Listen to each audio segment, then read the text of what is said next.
That is so not right. You're not supposed to be showing hotness when you're talking about Robo.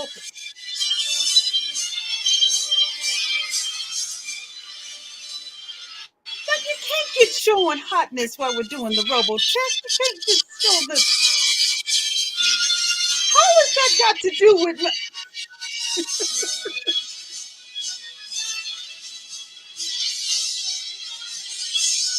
I don't know what that little girl has anything to do with it.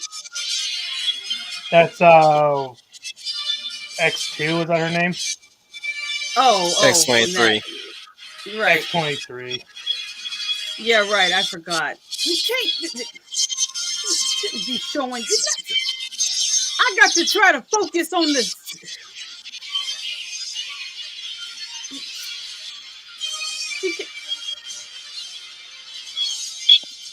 I've given you Witchers to add to the list. You can't show hotness when you're doing the anime. You can't show hotness like.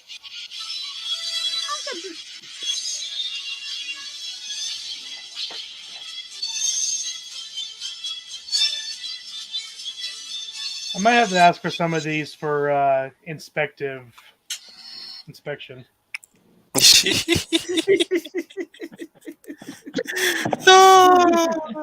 Good evening, UN Spacey Wolf Squadron. This is your Wolf Commander Wolf 10. You guys have been waiting for this for a long time. I've announced it so many months now, and we're finally here. And finally, we're actually going to make an honest commander out of the Wolf Commander. Finally, we're going to be talking about Robotech, aka Macross. I have with me AKA Space to no. Never, I forgot the name already. Crap. AKA Super Dimensional Space Fortress Macross. There you go. No, do it right. No, space. Interdimensional Fortress Macross. No, do it right, Schooner. Okay. All right. It's Super Dimension Fortress Macross. Even you said it wrong. Super Space Time Fortress Macross? Okay, since I'm the freaking leader and I know all this shit, let me say it correctly. Oh. Super Dimensional Fortress Macross. Wolf, I hate to tell you, Wolf, I hate to be that guy, but I am at the main website right now, and it says Super Dimension Fortress Macross. Yeah, it's probably in translation, but super dimensional is the way they use it in the English. Yeah, I don't know. Either you're both right or both wrong. Either way, one answer gets cake, the other answer gets the belt.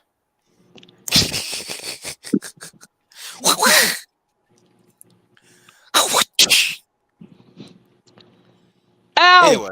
When cowhide. Right. I'm with my compatriots, the lovely lady of valor, Leia Plus Size. Good evening, everybody. This is Leia Plus Size, your lovely lady of valor. This is a topic that I'm not familiar with, so like most of you, I will be educated and listening to these gentlemen school me on exactly what this is and the history of it. I'll tell it to you. And he's going to try to convince me to develop a following for it. So I'm going to be listening in, and I hope you all out there that are here enjoy the show. And we love to hear from you that are fans of it as well. We'd like to hear your comments too about it as well. I'm with the Deseret Bull, Red Bull. Oh, sorry, Redneck. What's up? Don't worry, he gives us all wings. Excuse me. Sorry, I didn't mean to. Okay. We have coming at you live from Basement Underground with good Wi-Fi. The Schooner Tuna.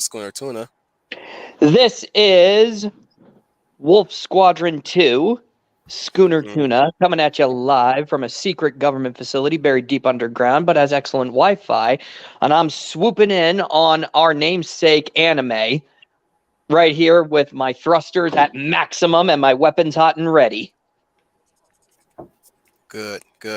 We also, this is pretty much the aesthetic that I put my name to throughout the TV, throughout everywhere else.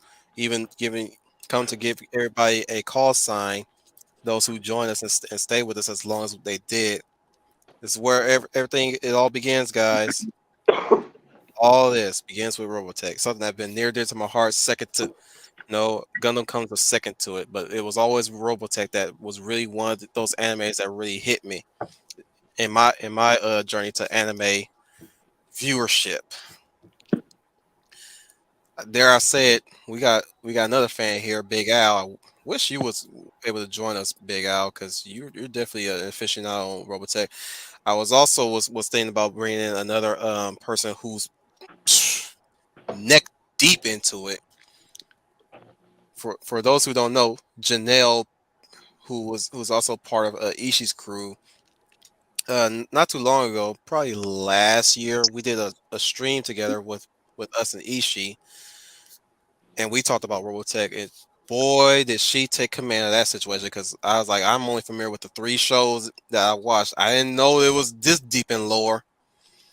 It's even sharing the same. It's pretty much in the same universe as Battletech, from what I heard. Yeah. Well, that's my gushing over it. How about yours, Schooner? Well, I'm going to tell you right now. When you said when you brought me on board and you told me about Macross and all of that, I was like, all right, I better take a look at this. I didn't even know where to start. There is so much of a series. Well, I did tell you to start with the first one, the genuinely first one. That's another one too. He said, where do I start? There's so much. Just start from the first one. Which one's the first one? It's the one that says Macross. They all say Macross. And he says, the one with the jet. Yeah. The one with the jet. Have jets. And so he just goes, all right. And he breathes in and he just goes, Super Dimensional Fortress Macross, aka Robotech. I look it up and I'm like, okay. And here we go. And I got to tell you, when I saw this series, I was like, man, I saw this. This is like a trip back to the old school days of anime and the 80s. I'm like, wow. And then I started doing more research and I'm like, yeah, the mech genre, this thing played a huge thing in the mech genre. And I even love I love the characters. I love the stories. And I'm going to say this too. Yes, despite the 36 episodes, it is a slow burn, but it takes its time. But before you continue and before I move on to the next person, let's welcome Ted Lemon. Welcome, dude. I don't think I ever met you before, so everybody welcome Ted Lemon. And Big Al, once again, hey guys. It's got the novelization of the series. Hello, it's I, Big Al. Nah, kidding. I hope you brought some of your Al pals with you. Well, this is an important stream. This is Robotech. A lot of people take this stuff seriously. So, Rhett, tell us your experience with Robotech. Well, as it goes, I just remember watching it with my friends when they let me come over to watch cable with them. I remember being called Robotech and then having to do the same thing like Schooner said, look up what the actual series was called and learn that it was called Macross for myself. And it feels different having to check between, Robotech and then see what they call Macross. How do I say this? It's like looking at it's like twins. You look at somebody who has the same face, but somebody who clearly acts and sounds differently. So I try to think how to recommend that. What did you want me to say? Well, just tell your thoughts. That's it. That's all I want to hear. Yeah, that's good enough. Well, it's also nicer to have this when I get tired of Gundam's whole war is bad, but here's a new war so we can sell more toys. Where the whole concept of Macross was all about the people inside the war, what we can do to basically preserve ourselves. That's another thing about this show. It was not afraid. It did not shy away from. I mean, granted, the violence was toned down, but they did not shy away from the hard questions. I mean, when they come across anti-war, part of them wants to say, yeah, we're anti-war, but at the same time, there is no good in war, but there is good in why you fight war. Exactly. Now, again, I know I rarely say this about myself. The Wolf Commander, or at least Wolf 10, really came from the game itself, Robotech Battle Cry. Mm-hmm. Oh gosh, I forgot too. This spans in so many media, not just TV, but it's got music. It's got, as Big Al said, novels and video games And movies. and movies. I know, and movies. It's everywhere. And we were sharing that earlier. They would later make an OVA that would bring together the team that we know to create Cowboy Bebop. Uh-huh. Oh, yeah. I'm telling you, Macross, Robotech, these were the trendsetters, and they're still making new content for it today. It's basic, as one of the commenters down here even said, that it was like the Star Wars of Japan, Star Wars of anime. And I was like, yeah. Pretty much. It's one of those. If you ever saw one of your anime friends had a statue or even a set that had these cool looking jets that look like Starscream. Now That you were know where basically, it comes from. Sometimes people even mistook them for probably Transformers. I do believe that the fighter form inspired Starscream, or was it the other way around?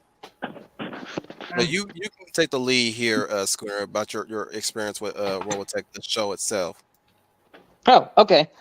Do you want me to describe the series, or do you want me to go more into the more of what the show inspired? Go into the lore, the beginning of how it all started. The synopsis, All right. I mean. Yeah, you got it. And I'm going to do my dramatic voice. In 1999, a city-sized alien spacecraft crashed in the South Ataria Island on Earth. And over the course of the next 10 years, the military organization UN Spacey reverse engineers its technology and rebuilds the spacecraft. In the meantime, also going through the unification wars, creating a one centralized government. And to inaugurate and celebrate this unification, they name the ship SDF-1 Macross. Now, in 2009, at the launch ceremony of Macross, a young civilian pilot, Hikaru, and I'm not going to butcher his last name, comes to visit the Macross AKA upon Rick Hunter. Say, what'd you say? I'm sorry? AKA Rick Hunter. AKA Rick Hunter, comes to visit the Macross upon UN Spacey pilot Roy Fokker's request. During the launch ceremony, a space war fleet from an alien race of humanoid giants arrives into the solar system and identifies the Macross as a former battleship used by their enemies, the Supervision Army. As the aliens, known as the Zentradi, approach the Macross, the original systems of the ship override the crew's commands and fires its main cannon, wiping out the advanced alien scouts and starting a war. In the ensuing fight, Hikaru is caught in the crossfires, and then he encounters Lin Minmay and rescues her from the aliens. The Macross crew attempts to use the experimental fold system to escape to the moon's orbit, drawing the fight away from the planet Earth. But instead, it accidentally takes the Macross and the South Atari Island to the edge of the solar system. People from the Macross salvage everything they can, including the city surrounding the ship and its very civilians. They attach 2 aircraft carriers to the ship, and since the fold systems have vanished after the jump, the Macross is forced to make its way back to Earth by conventional powers. And that's really what it's about. It's about trying to get back to Earth, the people of the Macross, trying to get back to Earth. And along the way, the Zentradi forces continue to dog them on their trip back. I mean, it's very much like Battlestar Galactica, but, a little different. The circumstances are the only reason why the Zentradi is after the super dimensional fortress in the first place, because the super dimensional fortress holds the key to what is called the protoculture. Yep. But you learn that later on in the series. In fact, what's really cool about this is when Leia, when Hikaru is caught in the crossfire and he's in his jet performing a stunt, but what happens is that he gets into a fighter jet, which is really awesome, and he starts learning that the fighter jet can actually transform into a robot form, because they find out the aliens attacking them, the Zentradi, are actually giants. Sounds cool. And I love your movie theater, movie trailer voice as you narrate the synopsis of the story, Scooby. Oh, that was me channeling my inner Cullen. Optimus Good. Prime, always hero. Good, giving me the synopsis of the story. I said, okay, the score one for Scooby there. Great movie trailer voice. It worked. So, Rhett, you want to add into this? Trying to think what I specifically had in mind. I was just kind of laughing at the fact that you talk about how this whole story is about them trying to return to Earth, and to anybody who hasn't seen it, you would realize how hard it is. If first it goes to invading forces, and the next thing you know, it's bureaucracy. Well, and that's what I found interesting about the show is that there was a lot of there's a lot of things that are tackled in the show, and unfortunately, the show is a product of its time. But I believe it personally, in my opinion, I still think the series holds up just as much today as it was airing back then. It's just I think people have a lack of patience. Because the series does take its time to build up its world and to get its characters established. Mm. And I think the show was better off for doing that because you felt really attached to a lot of these characters. And this was also interesting because at the time, 80s, it was kind of rare where not everybody's safety was guaranteed. So certain characters got killed off. And you were shocked that would happen. You would think, wait a minute, this is like back in the 80s. Weren't, I don't know, all the heroes supposed to make it in the end? They always made it to the end. They always just narrowly missed death. I mean, were you guys as shocked as I was when Fokker died? When Roy Fokker died? I was shocked. Well, yeah. It's funny because I got pre-spoiled in the voiceover. Mm-hmm. With the Robotech title of the one episode where he dies. The thing is, I didn't get a chance to see him die the first time around until the second time I watched it to like 2 years ago. Yeah, it was still on Netflix. Mm-hmm. Unedited too, which was great. But like, yeah, there was one death that actually did impact me. Definitely, it was when the Super Dimensional Fortress's shield barrier overloaded. Mm-hmm. And, yeah, it was Ben. Yep, Ben.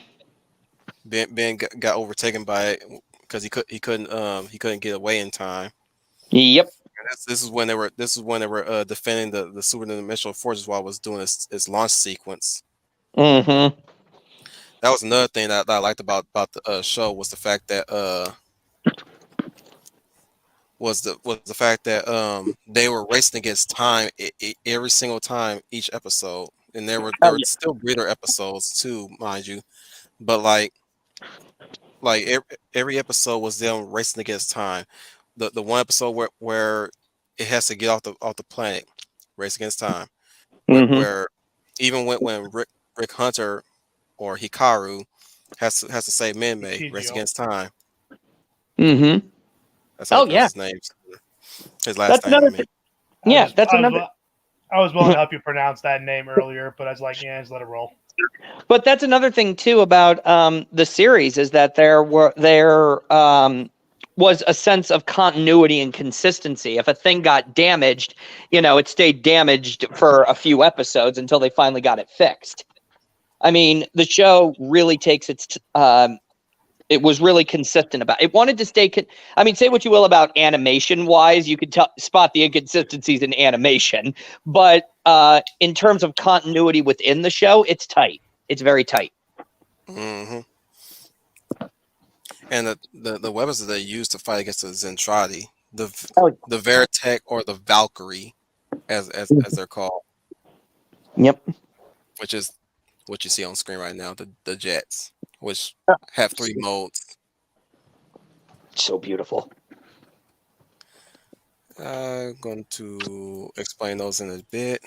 You know what, Leia? I can actually, to any newcomer who wants to, if you want to describe Macross or Robotech to him, just say this. It's as if Star Wars and Top Gun had a baby.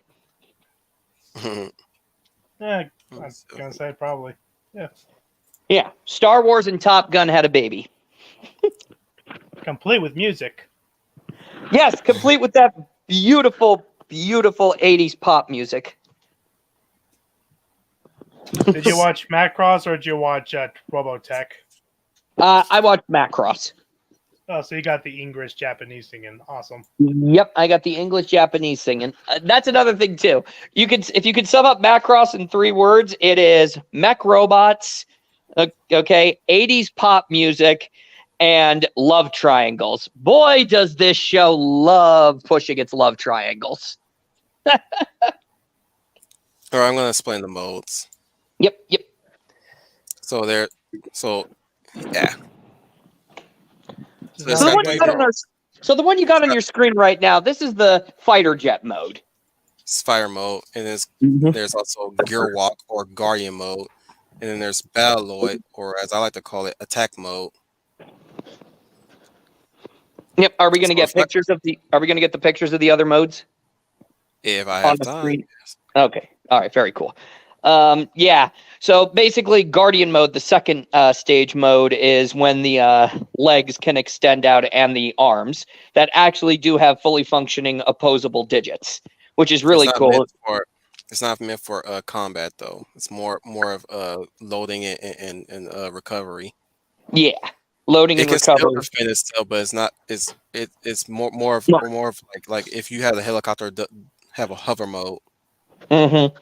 Well, and that's the thing, though. That's why they weren't meant for combat. However, if they have to defend themselves, which is really cool, that missile that's actually at the bottom of this picture here is not actually a missile. It's a standard firearm that it's a standard sidearm for the Guardian mode, so you can shoot it like a regular gun and carry with the other hand. And carry with the other hand. That's actually how Hikaru was actually able to rescue Minmay when they were in the fight. He used Guardian mode. And then he used Guardian mode, and then he transformed into the third mode when he was fighting the one guy. Battleoid, which is the full human form, which is more of a multi-role all directional mode where they can fire in all directions, of course, wherever the enemy is positioned at. Let me see if I can find an image that could showcase all the forms. While you do that, if any of you guys have ever oh, go ahead. Just say while you do that, I was just looking at how everyone's arguing over the name Fokker. I've actually had to look into that because originally I remember the name being very synonymous with a lot of characters who are aerial pilots, only to remember that it's because of Macross. There's several video games, a piece of media where they have a character who's a plane pilot. They always name him Fokker, like Edward Fokker in Power Stone. But try to look into what the name Fokker actually meant. As far as I can tell you, it's a German name. That's all I can tell you. Interesting. Yes. Hey, Outlaw. He brought up Skull 1. that's the jet that's on display right now, and whoever's piloting that is Skull Leader. Yep, that's the iconic plane that really kind of Fokker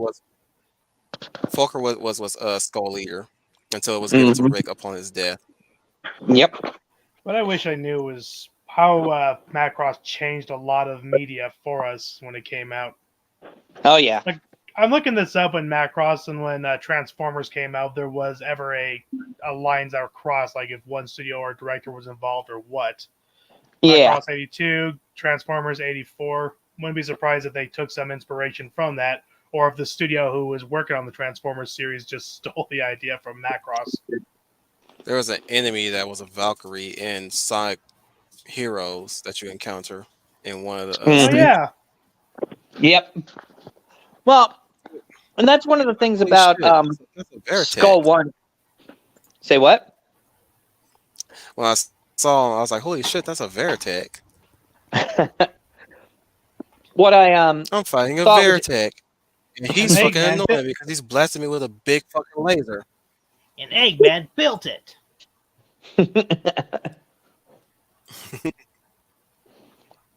And I took that personally.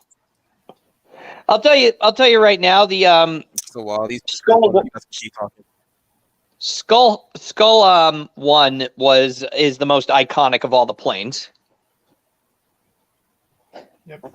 It's the only one that really spread across the yes. other mediums as well. Boy,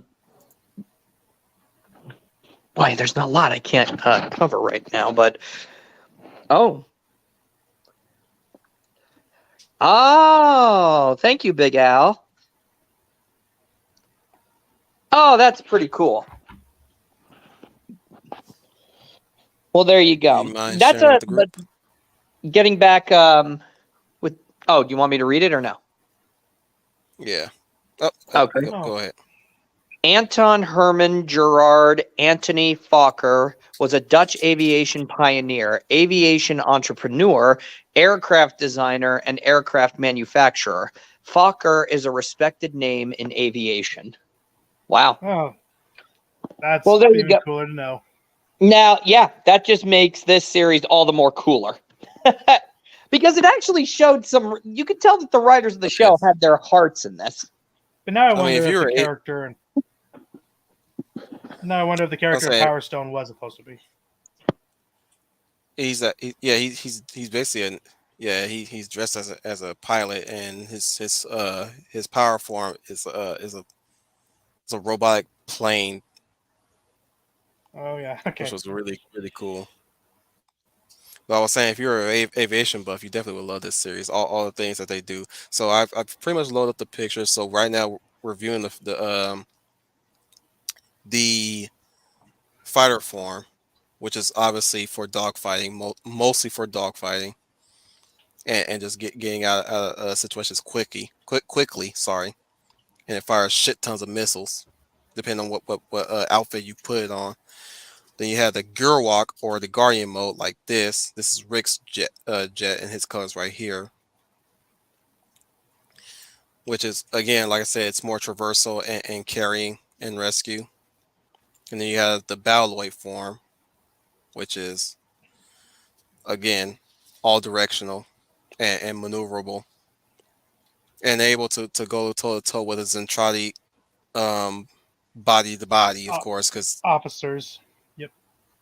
Yeah. Or the actual pilots. There are moments in the show when their ships go down, these guys climb out and said, "Okay, I'm going to punch the fuck out of this thing." Because they're warrior minded. Yep. The Zentradi are very warrior minded. Like they're committed to the cause. So much so that they're willing to really like do or die situations. And yeah, like Red said, like they'll even come out and just like a freaking a Vietnamese soldier just ready to just come at you, even with if he had a knife in his hand. All he has is a knife in his hand, much like the Japanese too. Like any other enemy faction that wants to survive, they'll go at you, and that's what they're doing throughout this whole series, was surviving, even to the point where they had to outfit the ship within itself. Excuse me. Well, that was the thing too. Yeah, just like what Wolf was saying, the Zentradi, the alien forces, were a warlike culture, and everything to them was war. So that's why the series actually like he said, they're literally fighting for their lives because this culture wants them destroyed. They don't just want their surrender; they want them annihilated, because that's what this culture does. Their prize Zentradi is to see their enemy taken down. Mm-hmm. And get the polar culture back. And Nate, we're gonna name a by the way, Zentradi characters that are very, very prominent. Which, by the way, is another thing of the show's appeal, the proto-culture. Because that's what the Zentradi were after all along. They're always talking about the proto-culture, and they're saying, what are they talking about? And it's basically what makes humans fundamentally human. Their desire to... Go ahead. And it only begs the question, why it's the first time many of these people who are following these generals heard about it, to try to understand why they're trying to seek it. Mm-hmm. And that's what Yeah. happens. The Zentradi never questioned their leadership before they came into contact with the Earthlings. When then they got a taste of the protoculture, and they tell their commanders what is the protoculture, and the commander's like, you have to destroy it. If we come into contact with the protoculture, we will be destroyed. Although, as the series progresses, you realize that what he said true, but it was the wrong context in which they interpreted it, because the Zentradi said anybody who comes into contact with the protoculture will be destroyed, and the Zentradi are like, nothing's going to destroy us. We're a warlike culture. And then they get a taste of the protoculture's actual culture, and they realize, well, wait a minute, I'm feeling things I'm not supposed to be feeling. This music is making me happy. This burger is delicious. Wow, And look at the video. The fact that protoculture is something so sacrilegious to them that they're almost willing to kill their own to stop it from expanding out. Yeah. Well, and that was the thing, because the Zentradi that got experience with the protoculture started sharing with the other Zentradi, and the Zentradi these dissenters were like going, no, we don't want to destroy the protoculture. No, we don't want to destroy it. And the Zentradi leadership is like, well, then we're going to kill you. So these Zentradi guys and gals basically said, you know what? We defect. We come to the Earth's defense. Because that's another thing I love about this show. You think, oh, the whole show is just going to be about them journeying back to Earth. No, they make it back to Earth. And the Earth government is like, no, we don't want you. In fact, you're already dead. Yeah. In fact, we've actually said that you guys are all dead. So basically now Macross is a city-state, essentially. Basically a city-state that can fly. And so anyway, the Zentradi defectors are like, let's go and defect to the Macross. And they go to the Macross and defect to their side. And no sooner do they do that. We must make peace with the Micronians. Mm-hmm. We must make peace with the Micron. I love how he calls them the Micronians too. They say they are Micronian. Could they be from the protoculture? Can I just say I love those. I love that Japanese animation of ha ha. From the 80s back then just made me laugh. Yeah, that was pretty awesome. That was pretty awesome, Al. Oh, Exactly. Oh, like Speed Racer. I'm like, that is. They. Sorry, I'm just sitting here like wanting to almost say stuff that I realize happens near the end of the series. So like I can't talk about it. We have to work our way there. It's just funny what the you can jump back and forth through it. Well, I just laugh at the fact what the term of protoculture eventually became synonymous to some particular characters amongst the Zentradi to basically say, you know, breaking the rules, doing something a little kinky and naughty. I know, yeah. Well, but that was now that was interesting because those defectors defected to humanity's side. Then the Zentradi tried to wipe them out, which, by the way, the Earth does get devastated in this series. Oh, man. Yeah. Let's get into that real quick. Yeah. You think the Macross was going to save the planet Earth? You thought the Macross was going to save the planet Earth. Well, nope. Got Alderaan. Uh-huh. Almost, but like they were more efficient. They freaking glassed the planet. Mm-hmm. They basically, and they didn't just Independence Day one shot and it's all done. No, that was consistent meteor shower-esque bombardment, and it was utterly devastating. Let me describe it because I can't find a photo that can best showcase it. What the Zentradi did was they took their whole fleet, leveled each ship for every inch around the globe. Like, imagine trillions and trillions of freaking warships surrounding a whole planet like a satellite, and they freaking fired all cannons at the planet. The moment the SDF gets there, they just witnessed this event happening. And mind you, if you put in the cheat codes into battle cry, you get this famous line: "The whole planet's been destroyed. Is there anyone that survived? Probably. Oh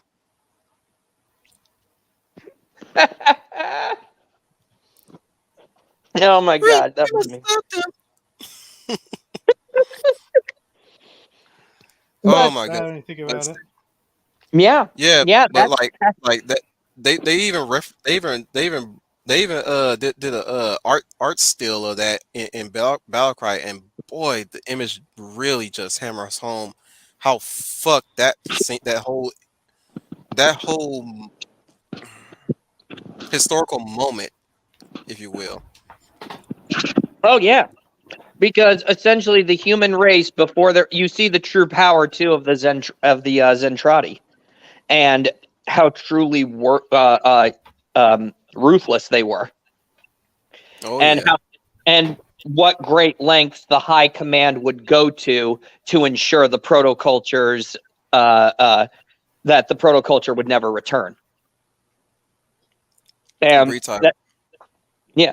Well, and a thing that was also fascinating is that when the Zentradi capture the heroes for the first time and they actually see the myclones that they are, and still love that scene, but we learn more about the protoculture and how perhaps the protoculture was actually a race of myclones that had created the Zentradi.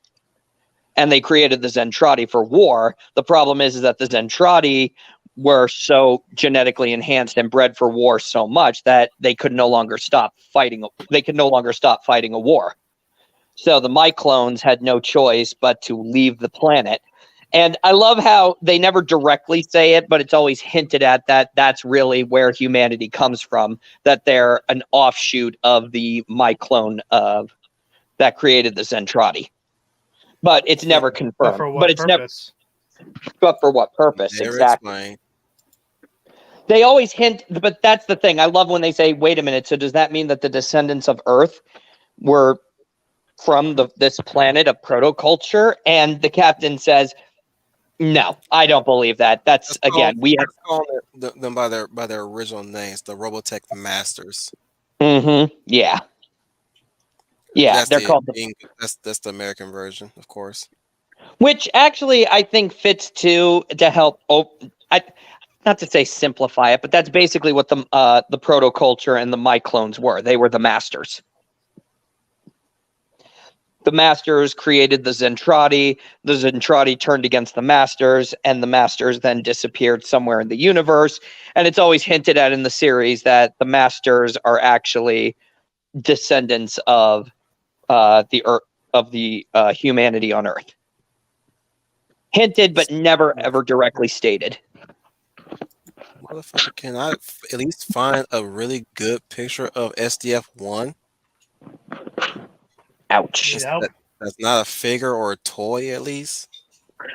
Oh, T. Hang Weedell. on, I can't say his name right. 12. I would. Taweldi Ambassadchar. To answer your question, what is the protoculture? The protoculture was what they were before the time of the Zentradi, and the protoculture was basically what humanity is: a culture of civilization and advanced technologies. Anybody else want to jump in here?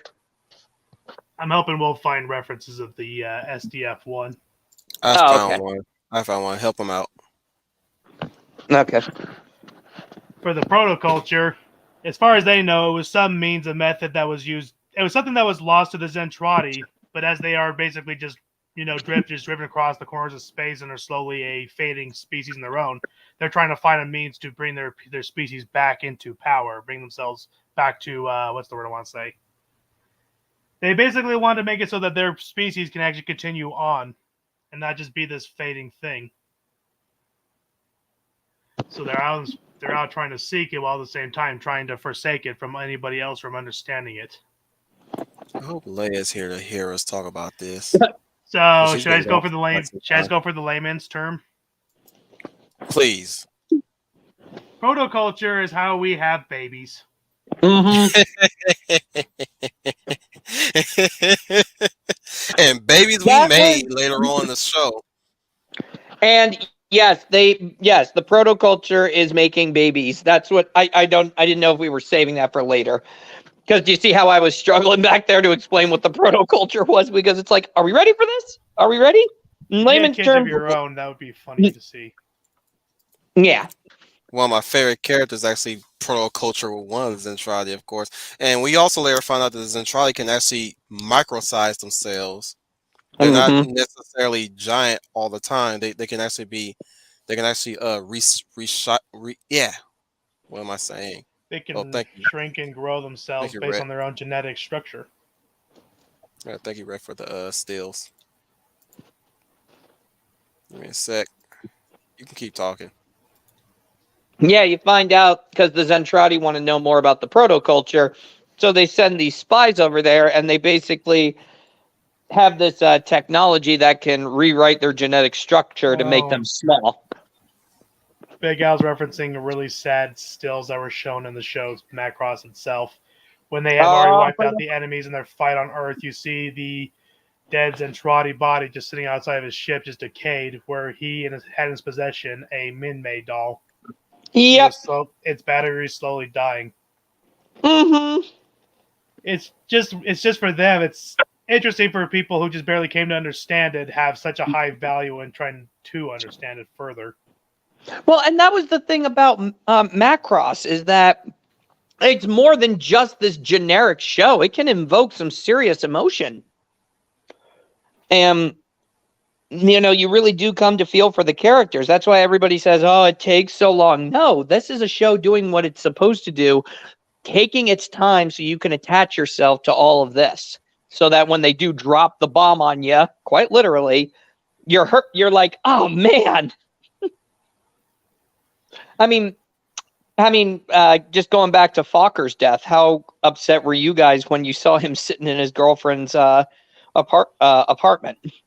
And he knows he's playing the guitar. He knows he is dying, but he wants to spend the last few seconds of his life with his guitar and with his beloved girlfriend. Can we talk about how progressive this show was? Is there? Oh, he yes, he got the brown sugar for his wife. I love the character. My brain is skipping on her Claudia. name right now. Claudia. Uh-huh. Can I also say this too? This was when they say we're being woke and progressive now. You know what? Get that bullshit out of here. Back in the 80s, they were progressing well. I mean, most of the crew of Macross, this military vessel, the bridge crew, are women. Mm-hmm. The men are the pilots, and they're the ones, doing all the maintenance. But for bridge crew, repair work, those are that's progressive. Not just women too. We got diverse characters from all over the world because they actually said the unification wars that happened during the time Macross's reconstruction was happening. Everybody was unifying. All the countries were now one unified government. So you had That's one of the reasons why she's not really a answer to the question in the MeWe group, because she was already married. I can't. It was single ladies only. Mm-hmm. So one of them get married. Is Claudia Grant her name in Robotech? Yeah. Because I say LaSalle was her name in the Macross series. Mm-hmm. I told you guys, it's different. It's like sometimes it's how I say is you're looking at twins, but you only have to realize you're talking to somebody with a different cadence and a different voice. Mm-hmm. But that was the thing too. Claudia, I agree with what you're saying, Wolf. Claudia was already married to Fokker. She was done. There would be nobody else after him. Look at that pretty face. Look at that. Ah, she's one of my favorites. Mm-hmm. Oh man, I remember. Lisa. Well, we might as well, since we mentioned the bridge crew at this point, might as well do mention them by name. Lisa. Yeah. Ayase, I believe her last name is. There's another chick, but I can't.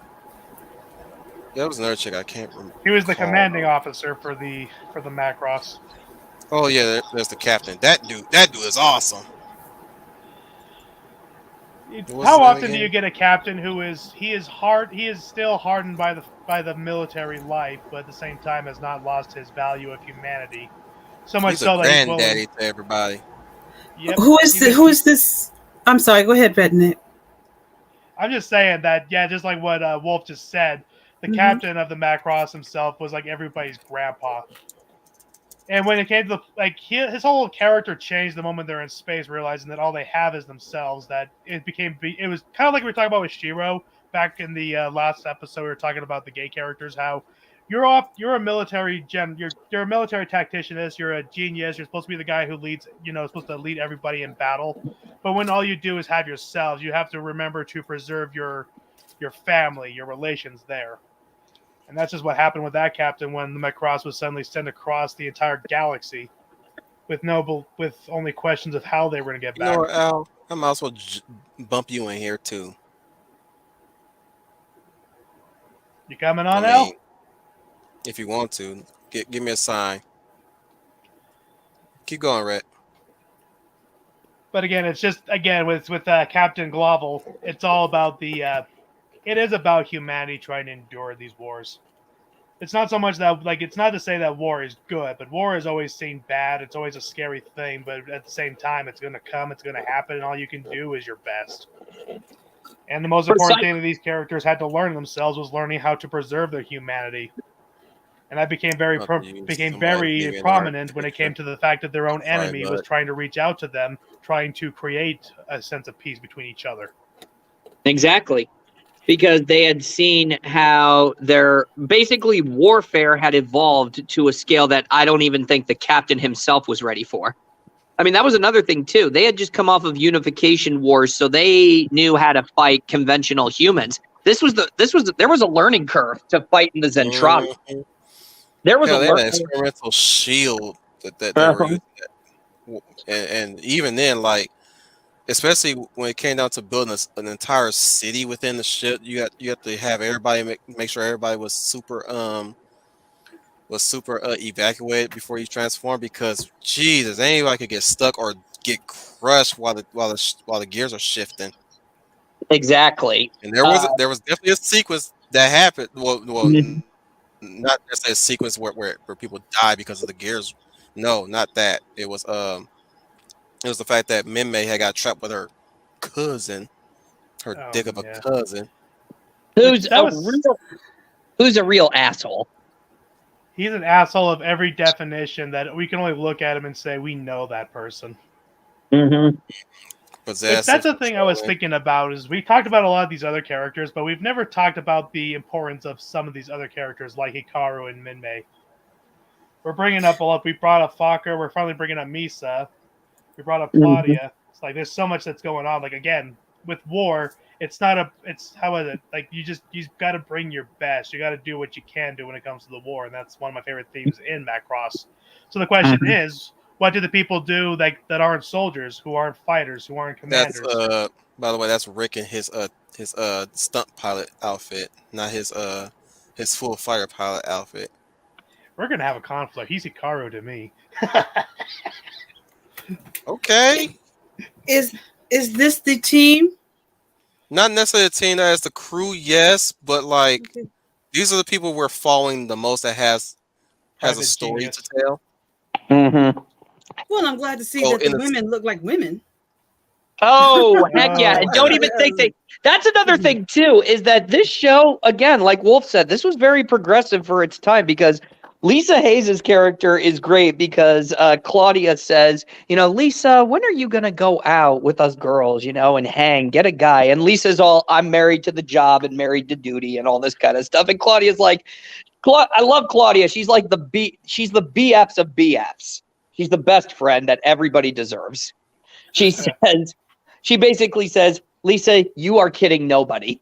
You are a woman in your prime, and you want to find love just as much as all of us. So all of this talk of how you're, married to duty and all this stuff, I see right through you. I really love their outfits of this anime too.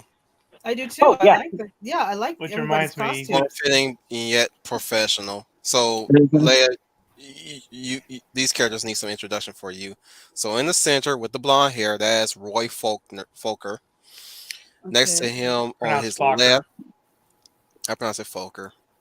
Yeah. I'm on a roll with this. Shut up, Rhett. Okay. Next to him is Captain Glover, the captain of the ship. The blue Okay. hair is my favorite character, my all-time favorite character, which we'll begin to the reasoning why. Several, but one, he's a wingman to Rick, one of his surviving wingmen too. But he's also cool. The black lady in the green, you probably already seen already, but that's Claudia. Hmm. Mhm. The brown hair lady is Lisa, and the kid that looks like he's one of the goofball anime Mechanic. protagonists. That's Hikaru, as Rhett put it, or Rick Hunter. Okay. He's the one that we're following for the majority of the show because after Roy, the one in the middle, dies, he's now elected and promoted to Skull Leader. Hey, Dominic. Not sure if he wants to join us today. I was trying to read into this. I'm not surprised to read that a lot of people who worked on the Macross series will be picked up to work on some Gundam spin-offs. But what's also got my attention when Leia said that these were characters very form-fitting and good-looking ladies who actually look like Rick, ladies. let me find some Min-Mei pictures. Okay, I was gonna One say, that best case in, presents her. yeah. Case in point, the studio worked on Dirty Pair. I just found that out. Neat. Can we talk about that series sometime? Yeah, you Relax. Dude, You. it's on my list. It's on my list. Relax. Yeah, as long as we're doing it, I'm fine.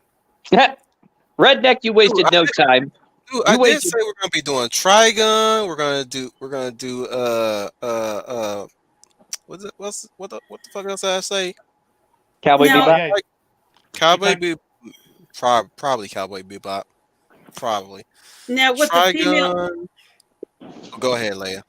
with the female characters, did the color of their uniforms dictate a rank, or that's just the way they were designed? Their costumes were made for them. They may denote a rank. I believe Lisa is the higher command of the girls, Okay. but I think Right. it's more of an aesthetic look to it, Okay. mostly. No. Same thing Find out. with Max and Rick. Okay. As far as for the fellas, is that just their uniforms they wear? They're Yeah. they're Or they're is the there a rank? pilots. Yeah, they're the Pilots, pilots. Okay. Well, I'm happy to see men look like men and ladies look like ladies, even in their uniforms. Thank God. Oh yeah. Yeah. Even with Claudia's short hair, she's still feminine, and Mhm. that's the way I grew up, and I'm just glad to see that. That you can still be powerful, but still look womanly. I like the outfits. I would, if I was on a ship and I was told to wear those outfits, I would put one on. Doesn't bother me one bit. And I like that the fellas look like pilots, that I can recognize that they are men, that they're not, there's nothing effeminate about them. Even with the blue hair, they're still not effeminate. So That was before blue hair. Yeah. Blue hairs today are giving blue hairs back then a really bad name. yes, you're Yep. right. Okay, well, I like the look of Everyone- the cat, the cast. Go ahead, Redneck. I'm just gonna say, don't do her Min May's and Yuri's dirty. Yeah, yeah. Which I sent some pictures to Wolf, and I'm just laughing to myself because, as it goes anime culturally, one of the first characters who is synonymous with the term waifu is the character Lum from Urusei Yatsura. So I'm just laughing to myself, realizing that for this Entrati, this is their OG waifu. Pretty much, yeah. This is Min Mei, and she plays a pivotal role in the show because when Hikaru, She pulled a Michael Jackson. yeah, after he saves her and brings her aboard Macross, she comes on board Macross and she starts singing her music, and everybody on Macross is like, her music is driving us forward. They're like, oh my, she becomes this pop star idol. Yeah, pretty much She- like And the military, Heartthrob and She- Heartbreaker. she basically encouraged entertainment within the super dimensional fortress, because at this point they didn't have any. They No. had to build their entertainment from the ground up. Like I said, Mhm. when they decided to reconstruct within it, construct a whole city within it. It's a Oh yeah. you guys gotta really understand. This ship is huge, like Hmm. huge. You So know, they you can just fit a imagine whole it's the ass city size. in there. Basically, remember, it's the size of almost an entire island. Hmm. in So they any built a space whole inside. city, and they end up growing their own food. They had the crops, they had their own water, they had to make their own water from ice from space. And Uh-huh. they were lacking. Mimei had pull her weight by noticing that they had a lack of entertainment. So she started singing and started her music career, which started to kind of deteriorate once her cousin got involved, too involved. Uh-huh. Yeah, but before we get into that part, do we mention that she is pretty much the very first moment that the Zentradi started having a taste for what they understand as the protoculture? Yeah, Yes. What because is they this picked. girl doing to us? That's the funny thing I'm too, is that noticing some things within me that I'm not used to. it's Oh, just this is a good. hilarious because she exactly what Wolf says. She's a hero in her own right, and I think a lot of people, Big Al included, said he didn't like her, but I think she got a lot of She had unnecessary. her moments. She had She her had. moments. Yeah. I She's a mean, pivotal character, but each their own with whomever you like in Robotech. Each Min to their own. Min May is supposed to be the human side, the average Joe's point of view throughout this whole thing. and Because kind of an antithesis to the whole idea of what we do in war. Because Mhm. as far as for those, if you're ever going to check out this series, this whole story starts out with the character of Hikaru or Rick. Which one do you want me to go with? Go The with what before I protagonist. rolled up your tongue. Okay, Hikaru. As this was the girl that was just caught in the middle of the mess. That after she was being brought in, he was the one feeling responsible for it. It was his task to do everything he could to protect her. So when it came to the point that they were suddenly sent into space with no idea of where they are or if there was anybody out there, she pretty much was having a breakdown of just thinking this is the end of her life. So Hikaru, just seeing this, kind of started just to take it upon both in his mind a duty that he was willing to do everything he could to help her out. Just say, if you're afraid about being married, being unmarried before you die, then let us get married. And to the point and that that's he kind of fell in love with her in the whole process. Only that when moment that hope strikes back to her, suddenly he just becomes a friend in her mind, and he's just like, yeah. did none of that matter? Did any of this matter? And that's another thing too, and that's why that's what that was another thing that she helps Hikaru discover, the hidden depths within him, but also at the same time, she is also a hindrance to him. That's what he has to come to realize throughout the series. And Lisa, on the other hand, again, this is the love triangle. Lisa always built him up, if you know what I mean. She challenged him and pushed back at him, and that's what he needed in his life. Somebody who was willing to call him out on his BS. This was also a case where their careers started taking off. So both sides were a career person. Meme with her career musically, and Mm-hmm. with with Rick being with his military career, it was really almost a difficulty for him to try to balance that out and try to be attentive to her needs as well. So that's why she always saw him as a friend, because he would show up and give her hope and all that stuff. But the thing is that her career came first, Yeah, and and that and was the Misa, sorry, Mhm. Misa, Lisa was very attentive to his needs for a time. Yeah, she would scold him. She would berate him like a school teacher, And I always call her Captain Mom, not Captain Mommy, Captain School Teacher. That's really And what she was, because Robotech, most that's Robotech did that that better. yeah. Who did that better? Robotech did that better, calling her Miss School Teacher. The Mhm. English in the original Japanese he just kept calling her old lady. Well, because she behaved in the manner of like somebody as an old person. As very authoritative. Like, mind you, him And me and I keep saying Misa. Why am I saying Misa? Misa is also her name too. That's her original name. That's why. That's probably This is why. we talked about this happening because Macross and Robotech, same property, but very different liberties taken. Only Yeah. this time. Only thing is, I'm thinking of Death Note right now. Anyways, True. That too. Anyway, what were you saying?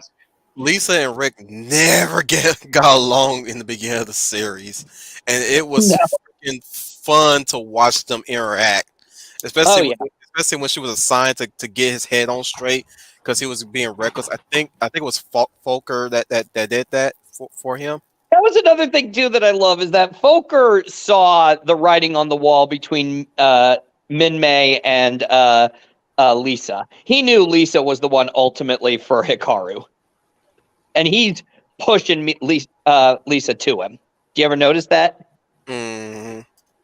Somewhat. He had a great. Well, the thing is, I always saw it as him having a great deal of respect with Lisa. Oh yeah. So he trusted her to always watch over him. Well, and that was the thing. Especially if there's a case of him dying, because remember going back to they were in a war and they were in a war of trying to get back home. Mm-hmm. I'm not putting that up, Rhett. I'm sorry. I wasn't gonna say anything, but there you go. I was just gonna respond to your message with the gif of James Earl Jones being shocked that he didn't win an Oscar. I agree with you, Dominic Powell. Min Mei should not get as much hate as she did in the series. I will say that it was a bit cold that she put her career before him, but at the same time, you know, she saw Hikaru as a friend, and Hikaru did not. So they made their choices. Let's get into her cousin real quick. Oh yes, you mean asshole, cousin asshole? Yes. That my goodness, I never liked him when I was a kid either. Even if I That didn't is the even know difference. some You don't. of the shit that he does to her. I'm going to tell you something right now. He was Overly acting. conceited prick. Not even a conceit. And That's just that. anti-war and a hippie. Mm-hmm. Yep. He's a Fucking hippie. He's commie. anti. Do you know what he is, actually? I'll say it right now because that just shows how progressive this show was. He was woke before woke. Yes. That's basically who he is in this show. He was woke before He's an woke. SJ hobo. Yes, he is. And just like they are today, all he could do is to tear others down. Yeah. Shit on Rick's career. Trying to love bomb Min Mei and then tear her down when shit don't go his way. Uh-huh. Try to run her career when she. Oh, and don't even get me started on the incest. I was gonna say, okay, and that's another thing too. Ain't right. That was the first off. This was Japan, and in Japanese culture, that was not back then. That was not uncommon. Of course, but I'm saying like don't even, again, like I said, don't even get started on that shit. Yeah, that dude was creepy as hell. He was a prick and a half, and there is not a lot of nice things I could say about him, and he was made to be that way too because he is that. As much as you want to show you love humanity, there's also a dark side to it too, and he was the dark side of humanity. He was arrogant beyond help. What were you saying, Redneck? I'm just trying to think what you can to describe this character because this guy embodies everything this guy is pretty much the antithesis of people who are, people who are trying to do what little they can, even if it's not that much, or maybe it's the most that we can do that doesn't exactly play to the war, but for the sake of taking care of people. This guy was doing everything for himself out of his selfish interests, and he was willing to drag everybody down with him in order to believe himself to be right. Oh, yeah, especially in the, what was it, the last 3 episodes of the 4 episodes, I believe, when he convinces the people of that whole city that they should be the ones defending the Myclone machine, when the military should have taken it, otherwise it would have been stolen. He's indirectly. Yeah. They gave him the warning. The Zentradi forces that were opposing them were coming to try to get it from them. They were going to come back. And he claimed, like, but then you're going to take away these Zentradi's the ability to change if they want.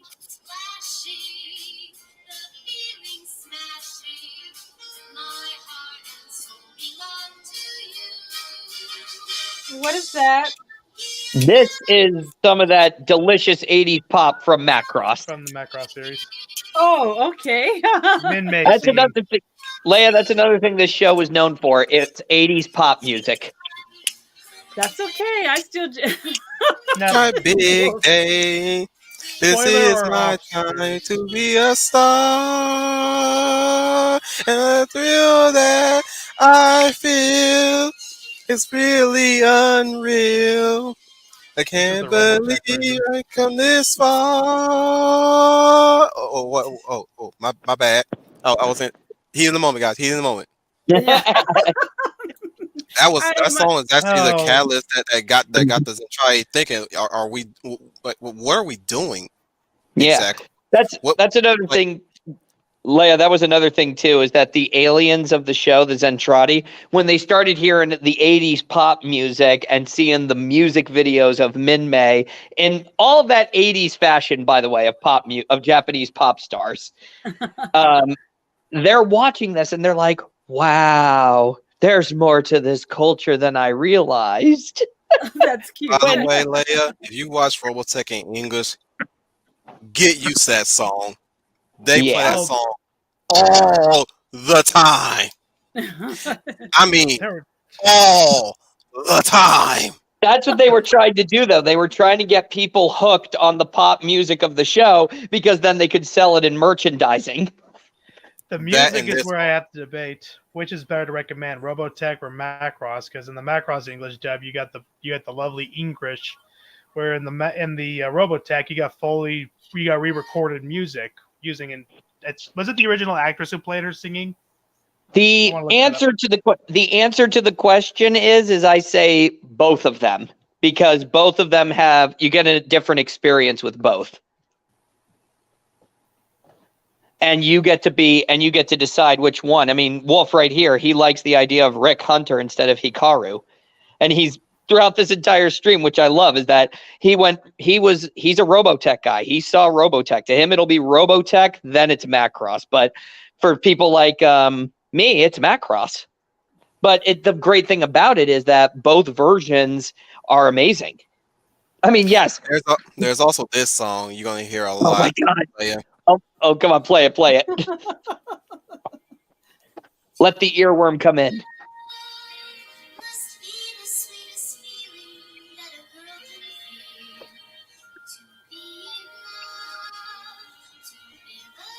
I'm getting teary-eyed. You can't tell, but I'm dancing right now. Oh, Wolf is moved by the music. I'm only wishing my 80s had Lin Min-May rather than... people hate me. I'd take Min-May over Cyndi Lauper. No problem there. No, nothing personal against her either. It's just listen to this. Yeah. Hey, I'll take a dose of 80s pop any day. I've got tons of CDs and downloaded 80s music. I need to watch Macross Plus again, but sorry, Leia. Oh, that's okay. It gives me a gem in the holograms feel. Oh yeah. Then you'll love it. Question real quick. Yeah. No, okay. He says, I forgot to ask a question. Where should I start in watching Macross? Dude, if you want subs, definitely just watch the original Macross.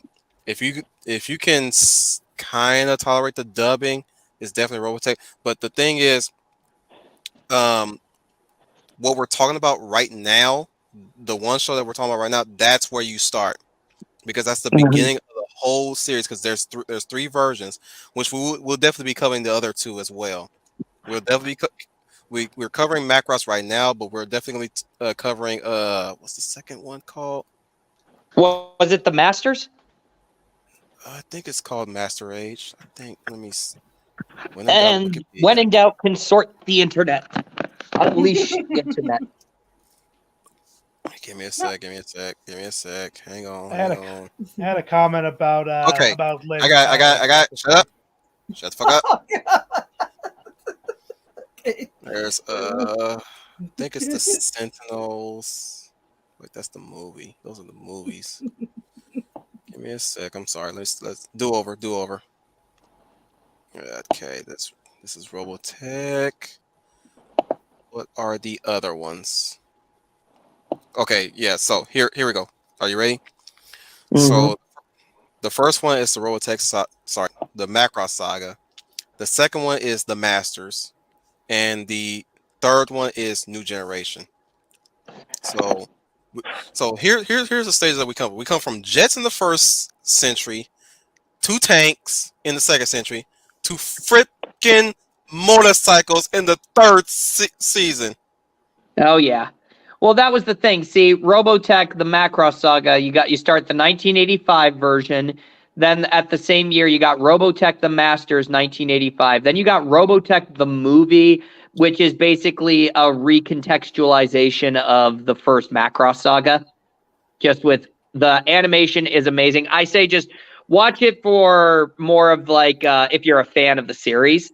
Then after that, it's Robotech the Sentinels, and then after Robotech the Sentinels, what? Oh no, shit! Ah man, you were right. Okay, I'm sorry, I forgot. New Generation also came out in 1985. So okay, let me start over. You got Macross Saga 1985, then you got The Masters 1985, then New Generation 1985, then you do the movie, and then you got Sentinels, and then in 2006 you got Shadow Chronicles. Boy, that is yeah, you see how confusing it is? I just said focus on the only three, No, no, that matter. All ah, that other shit, no, y'all no, could no, pick no, that no, on no, your own no. time. No, no, no, no, no, no, no, no, no. You can't leave out the movie. Do you remember Love? You can't leave out that movie. Yes, you can. Just stick to No, the you first can't. three. No, it isn't. It's a retelling with much better 80s animation, by the way. Woo, spectacular. Those action sequences Okay, and all of that. fine. Put that in the list too, but specifically those three for your starts, and then you move on to the other shit. Well, fine if you I want to don't be a want to confuse. Look, we're not trying to confuse the motherfucker. Oh, fine, fine, fine. You want to go down Let's the cheap way? let's let's get him on an even path, and he can diverge wherever he wants, or whomever who's listening wants. Very well. You're overwhelming them, Schooner. Damn. I'm Like not overwhelming damn. anybody. It's not overwhelming anybody. This is a perfect Saturday night. This is Like binge talking watching at Kingdom. its This is finest. like talking Kingdom Hearts to somebody. Yeah, you just play Kingdom Hearts 1, then you play Kingdom Hearts Chain of Memories, then you play Kingdom Hearts 2, then you got Kingdom Hearts 3, 4, 5 over 2 days, then you got Kingdom Hearts, I believe, Dream Drop Distance, then you got Kingdom Hearts. Yeah, it's very easy. See? It's very How simple. much money do you have to put down to buy all those consoles just to follow one franchise? Fucking 1,000 at least. I'm put it this way, with all the money I spent, I could have bought a new house. Mm-hmm. Oh wait, all the games are being released to PC. Like, well, what the fuck was it all worth for? Yeah. The whole thing, yeah, and that's another thing too. Just look up Macross box sets. I mean, they got them already out there. Or you know what? You can actually go online on the site that we watch. They got. Do they have all? I don't think they have the movie. No, they have the main three that Wolf was talking about. Oh, Wolf, why don't you share the link in the description? Link. The For link what? to the anime Macross if anybody wants to watch it. Let me get onto that right now. Yeah. Let me look real quick. But we be admitting to piracy. No, it's not piracy. It's perfectly legal. They're not selling it. No, they're not selling it. They even say, please report, please, Do what you want. Get the that's pirate right. free. That's You no. are a That's how. pirate. No, it's not. No, it's not pirating. See, no, this is what they do. They have a deal with these companies. I remember now. That's why the movie was not on the site.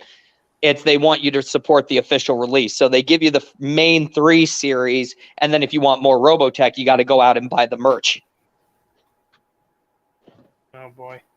Because there are some Robotechs that don't. Did you guys know this? There's some Robotechs that don't stream unless on official sites. You might get them on pirated sites, but we don't promote piracy here. Wink.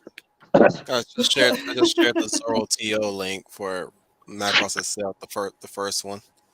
Yeah. So if anybody's interested, go ahead and click on that link if you want to check it out yourself and just just look at an anime classic instead of just always looking through these modern anime shows that keep coming out. Can I just say this too? This is one of those animes of the past that actually, I don't know, was trying to be positive about something, a little more upbeat. Yeah, they were in some dark times, but they were trying their best, and that's what Retnek was saying about the soldiers and why we hate Minmay's cousin, who keeps bringing him down. That guy has a Bernie Sanders bumper sticker. So, can we get to the part where we start making peace with the Zentradi and how? Mm-hmm. Go right ahead, Wolf. My homeboy Max Sterling. Everybody. Oh, yeah. Yep. Oh yeah, Max. They say Minmay singing was the one that did it, but I'm a true believer on the fact that Max Sterling pulled an Aquaman with the Zentradi babe. Oh yeah, and came out the best of both worlds. Mm-hmm. And that's another thing too about the Zentradi, which I thought was funny, was that the Zentradi always men and women were on different vessels together.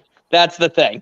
They say to the Zentradi culture, men and women did not coexist together. The women stayed on their side, the men stayed on their side. And then you get shall I say it? Split in the middle. Mm-hmm. They were split into two sides, and what I like about it is that that's another funny thing about the Zentradi. Help me out with Miria. Wait, what? Help me out with Miria. Find pictures of Miria. Okay. Get on it. Well, and that's the one thing why the Zentradi were so interested in the Macross, and they were freaked out at first because they said, whoa, when they first break into Macross and they go into the city and they see, what is this? Men and women together in one place? What is this? And then they hear the music being played by Minmay and they're all confused. And then they see men and women, something as trivial to us as a kiss was bad thing cross. Cooties. Avoid the cooties. Avoid the cooties. If I may say, if 80s music would be appropriate, because in the 80s was the height of the rock star. Music was everywhere.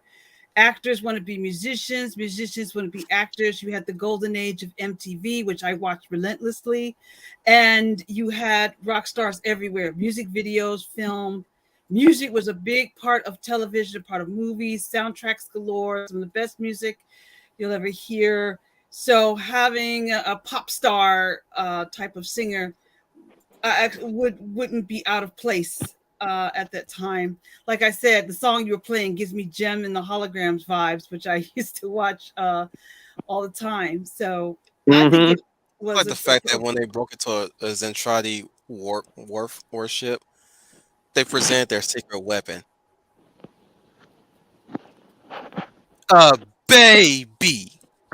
Uh-huh. Oh, do you want to picture Release that? the secret weapon.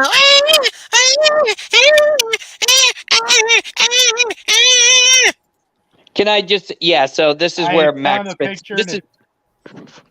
This is where Max fits into this, by the way. This is where Max fits into this. So Max, he's, as you know, he's the blue-haired guy, Leia. He is flying his vessel and his plane, flying his plane, and he's what's known as the ace pilot.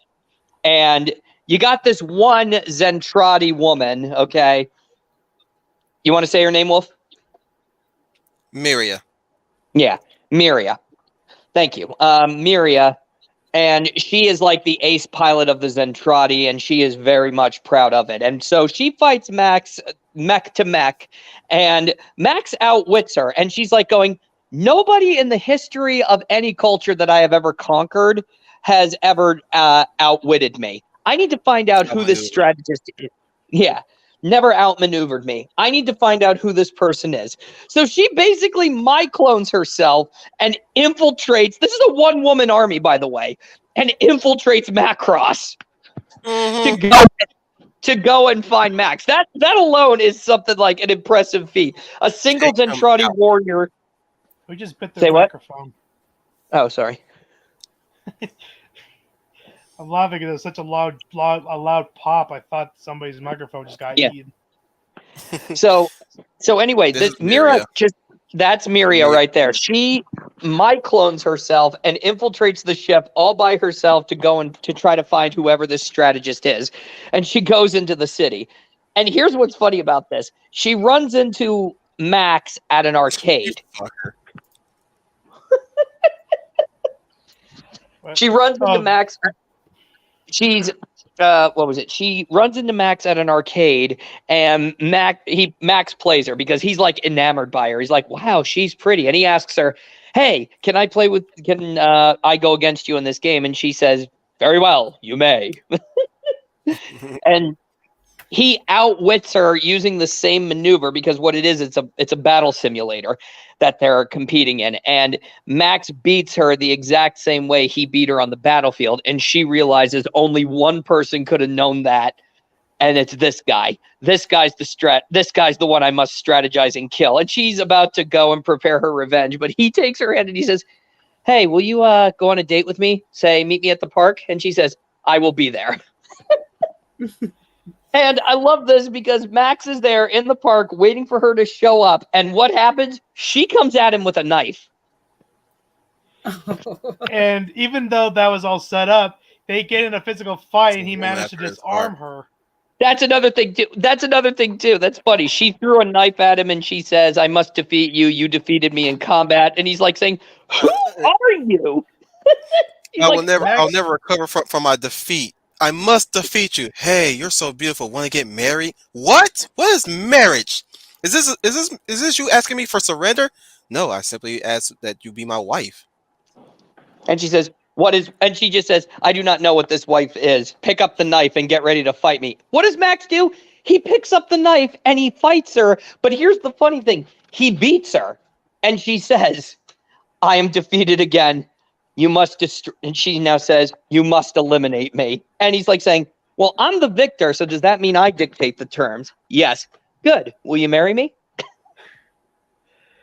And to think that this guy started out as a trainee pilot under Hikaru.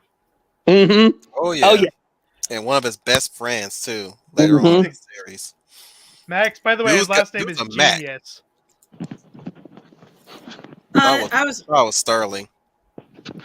I was responding to Dominic's comment. Dominic, I love Jim and the Holograms too. So good to know another fan is out there. Hey, I'm a fan too. Okay, we got a fan. All right, score one. Okay, I thought it was it's good to know. Well, and that was another thing that was great. That was, again, Max's character. He's the one who sets the standard for Zentradi and humanity talking to each other, because he goes to Hikaru and he's like going, "Guess what? I met a Zentradi woman and we're getting married." The hijinks this show goes to. It's that's another thing that I love about this show. A lot of people like to say, "Yeah, that would never be made today," because that is just, nobody finds that totally convenient. But it's how dare he ties her to marriage? She's capitulating to the patriarchy. Ew, she's supposed to be a warrior woman. She's supposed to put her career. Bitch, shut the fuck up. She's happy. Well, and that's another thing too. She marries him, and what's funny is that she actually tells the other Zentradi, "I am wife to Max, and I am happy because of it." That's another thing too. She doesn't just, and she's not the stay-at-home wife. No, she goes into battle with Max, the two of them, and it's what she says. She supports him, and he supports her. And in the Macross dub, if a man and a wife are together, shouldn't they fight together? Exactly. She could be he's like, "You could be my wingman." Mm-hmm. She even teaches him how to attack the Zentradi without killing them, which was another development in the war. They were actually fighting the Zentradi a different way now, which she basically tells them where to aim to shoot them where they won't explode and just disable them. Yep.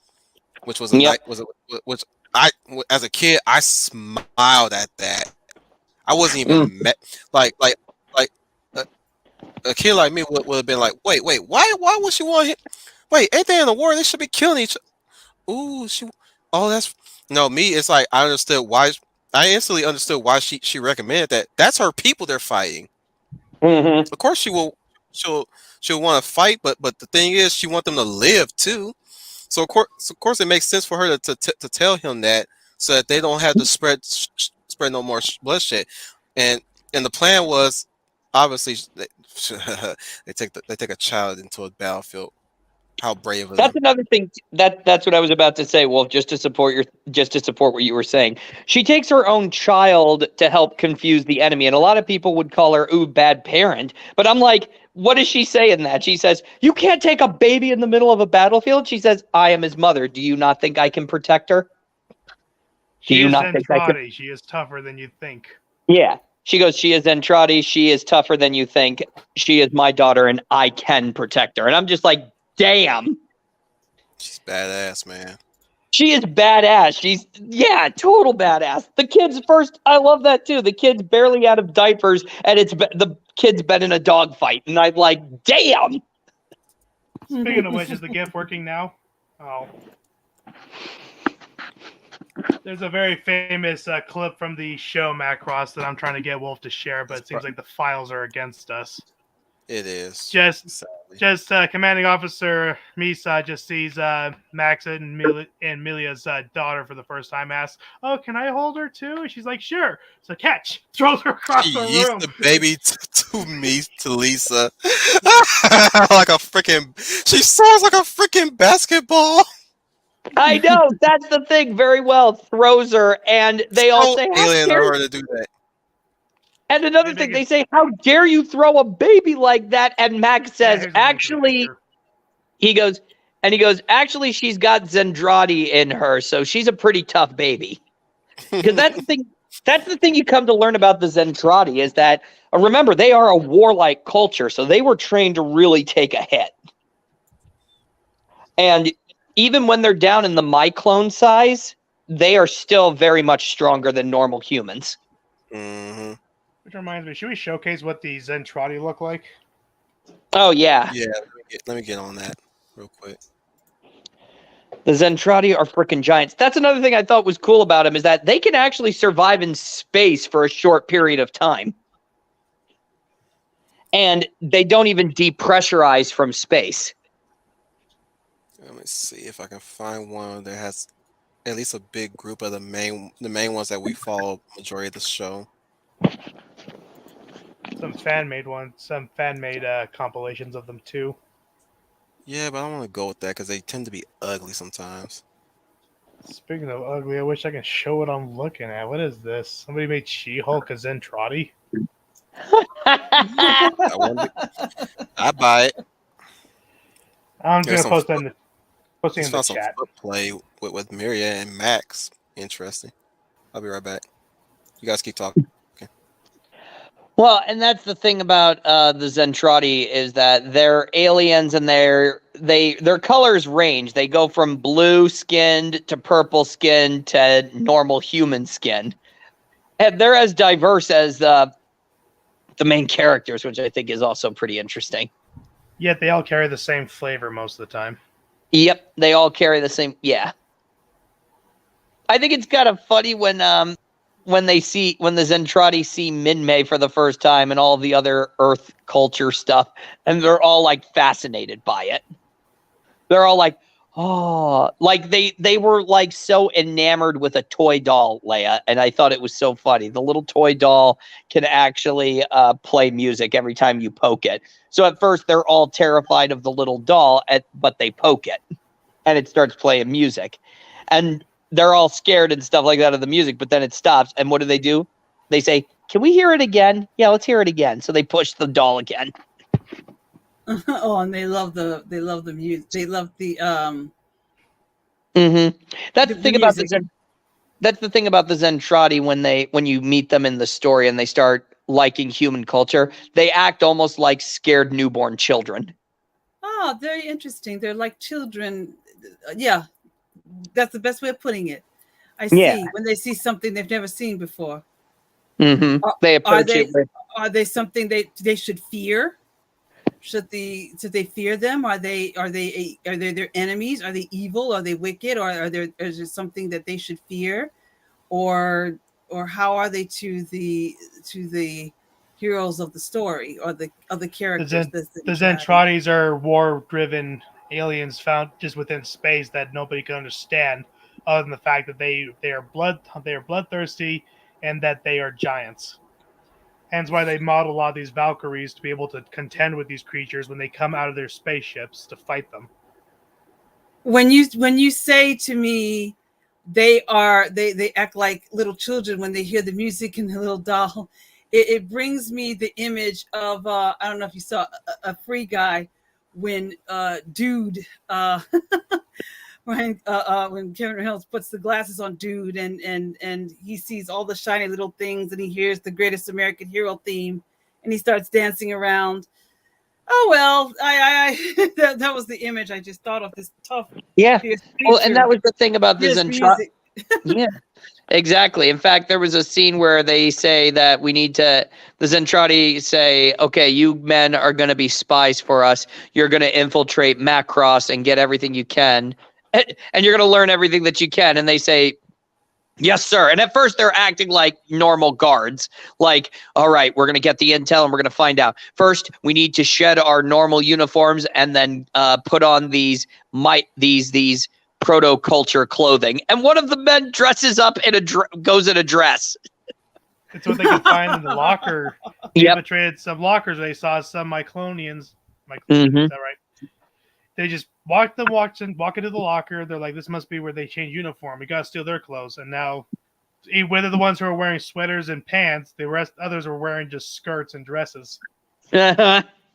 So you would think that the worst you get is be chastised, but no, here's a society instantly making fun of these guys for dressing up like ladies. I know, you're thinking, oh, they're going to so get caught, but because these guys are dressing up like ladies, nobody suspects them because they're laughing at them. Like, what are you doing wearing ladies' clothes, man? And they're shit, like, we've been caught. They say, shit, we've been caught in all of this. And he says, no, you imbecile, we have not been caught. We've clearly put on the wrong clothing. These belong to females. And he says, wait, male and females dress differently? That's funny. It is as beautiful as it is tragic.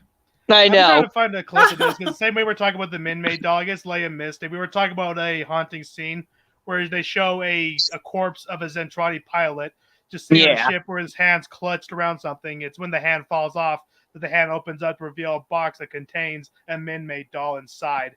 And as soon as it opens up, the Min-Made doll starts playing. Speaking of which, we didn't even show what their weapons are. The Zentradi arsenal. These are the Leia. These are the Zentradi, but now you got to imagine these are to the characters of the Macross. These guys are giants. Okay, yeah, I get you. I understand. I sent some pictures of that too. And what I mean, and by giant, they're like 3 stories tall. Those are giants. Okay. Yeah, I'm showing the picture. I had sent one of those. Well, yep, motherfucker, damn. Okay, we're gonna top down view. These are giants. I'm just saying, like, if I knew this is where the discussion was gonna go, I would have paced myself. Well, this is also. I get to imagine. I can imagine them now. Well, you can see that, especially in anime. You have to know this too, that in anime, giants are a big thing in their media. I mean, some of the top anime was featured giants. Like the most popular one right now is Attack on Titan. Oh yeah. What's that thing you call? That thing that you do? Stage fright. Go away. Is that the proto culture? No, that's music. Okay, it's like, what is this concept you call love? Will you show it to us? Yeah, what is the? And he says, this thing they say, what is the? Yeah, they say, What is the secret of the proto-culture? How do you make more of you? And they say, I love it when one of them says, well, breaking it down simply, men and women cooperate with one another and they get a baby. What is baby? And they say, how does one conceive a baby? and they say it is through and then they say, what is baby? It is a unification of love. What is love? Well, love is kissing. You will show us this kissing. What is kissing? You two kiss each other. What? You man, you a woman. You two kiss each other. Which, by the way, once Hikaru gets that when Misa says, it's all right, Hikaru, we'll do it together, and she lays that big smack on him, Hikaru is forever like, boom. Oh, yeah, yep, right there, too. Look at that. Oh, wow. Okay, I see how it is now. They're like giants. Okay. That was actually from the latter half of the series when the Zentradi were trying to coexist with the humans. But it's tragic, as Retnek says, because when the Zentradi faction that made peace with the humans and helped them win in the end against their overlords, the other Zentradi who wanted to destroy Earth and all that, some of the Zentradi couldn't adapt to Earth culture, and so they defected and started fighting again. Oh, okay. All right, I see. It's hard to give up the life you know. Yep, and that was a great moment. That was another tragic thing about this show, and I loved it too, because it just showed that, even though they were able to make peace, there would always be fighting somewhere. Not too different from ourselves when you think about it. Yes. Nope, not at all. Get used to seeing this as a foot soldier of the Zentradi, Leia, if you ever decide to watch. What is this again? This is called the Regal. This is one of their models of the Zentradi fighting robots. Oh, okay, I get it. They look almost kind of like the chicken walkers from Return of the Jedi. I was about to say that's Cooney. Yeah, the technology on these things being totally alien, these things can traverse both land, sky, and space. Yep. And when the robot loses ammunition or is taken out of commission, the Zentradi are conditioned to be able to just climb out of that ship no matter the atmosphere and fight their opponents hand to fist. Yep. You know what's better about this than the ATST? What's that? It can hop. Yep. It can hop. And it can turn corners. It can kick your ass. Mm-hmm. So, yeah, the Rebel Alliance, if they ever try to take these guys on, they're going to lose. They'd be annihilated. I even think the Empire would be I even think the Empire would be having a hard time with these guys. Sending a picture of the next scary thing. Oh, yeah. This is later in the Macross franchise, but the Zentradi evolved this model to give it arms. Oh, yeah. Let me find that one, too. Now that you bring that up, let me find that one. Yeah, those were terrifying. And missile. Don't even get me started on what's his face's machine. That thing was built to kill. And of course, even later in the franchise itself, they eventually started building their robots to basically be like that of the Valkyries.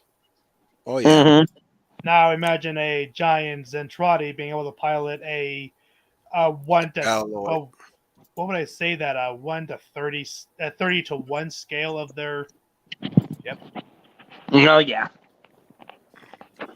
I'm gonna be loading up the next ones because that's another thing that you got to keep in mind about war stories too. You got, and this goes for anybody who wants to write a war story.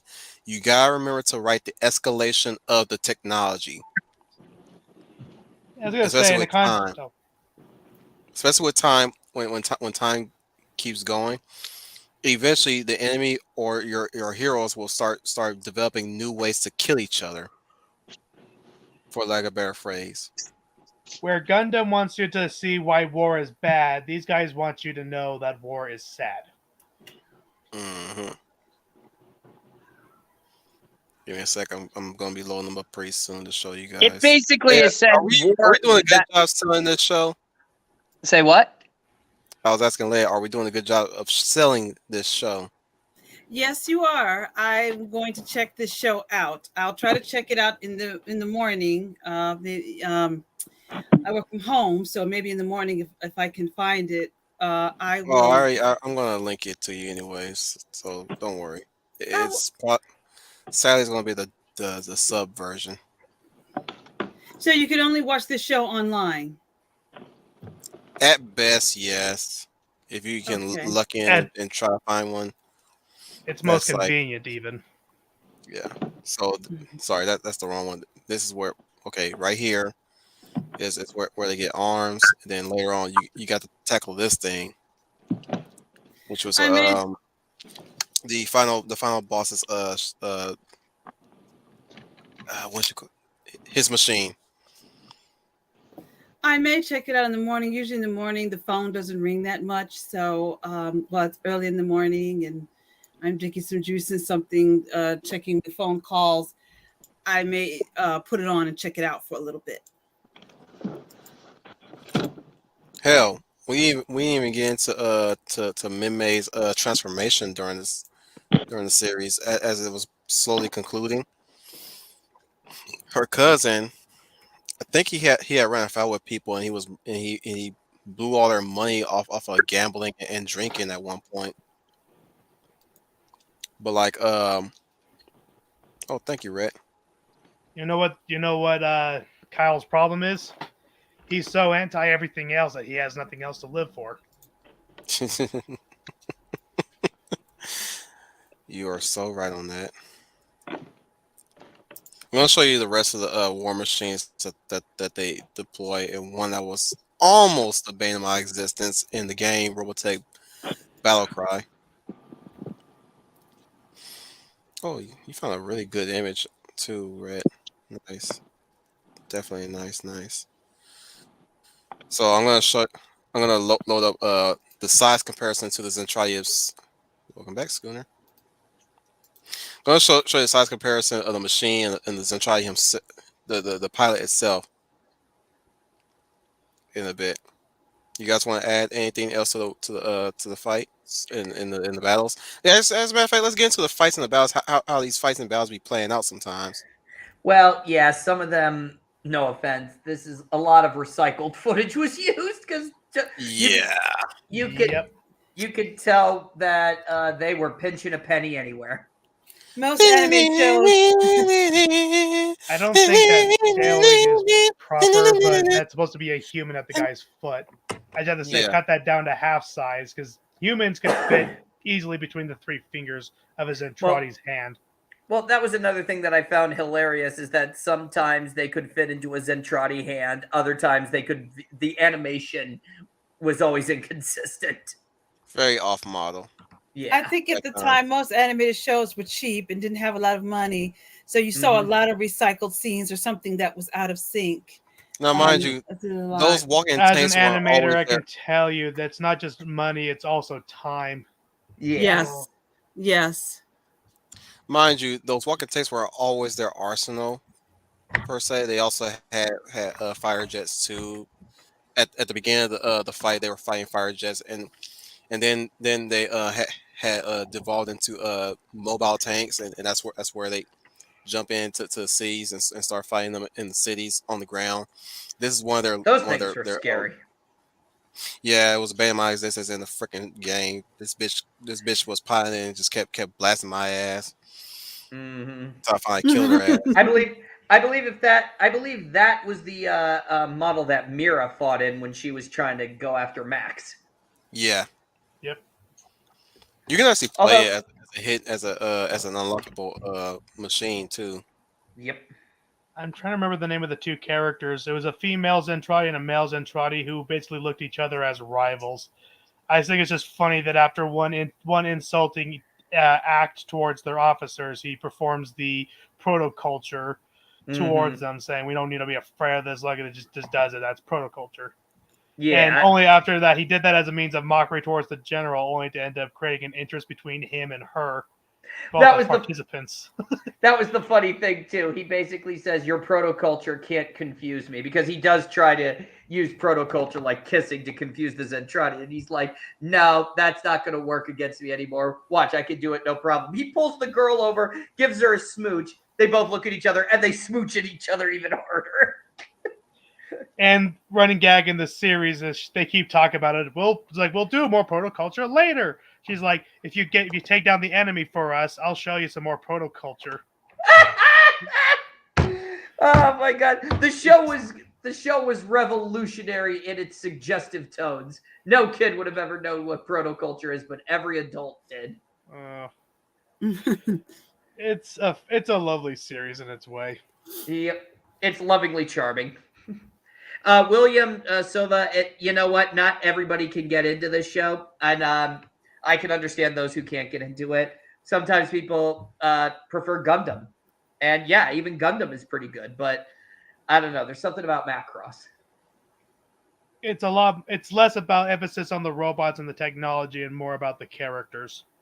It was Gundam loves its robots. They love their guns. They love their description of these machines. But at the same time, they want to preach to you that war is bad, and that's often the point where I know a lot of people fall out with Gundam. Yeah, because it's whole anti-war message, yet it's a show about war. Whereas, like we have been saying all night, Robotech is not pro-war, but you got to be ready to fight. With war, it just happens, and all you can do is your best. Exactly. The little you can do to take care of either take to be part of the fight, or if not, take care of your people is all. Is the least we can take. And that's always what I found interesting is that it's not really saying that there is good that war is good. Instead, it's saying there is good in why you fight war, but not a pro-war message.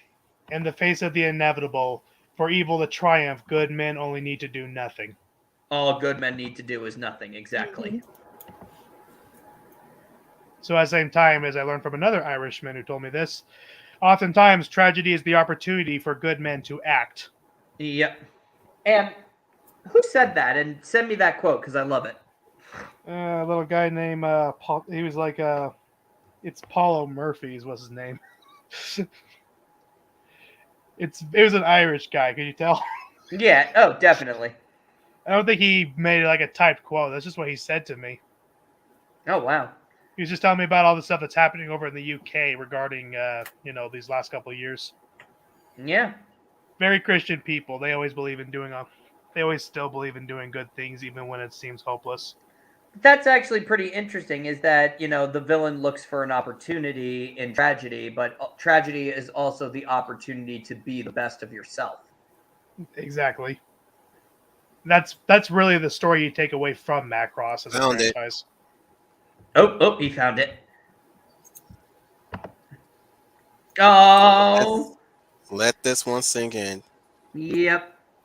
Can you see it in the picture? If you look at the top left-hand side in the transparency, you can see that the giant is holding the doll.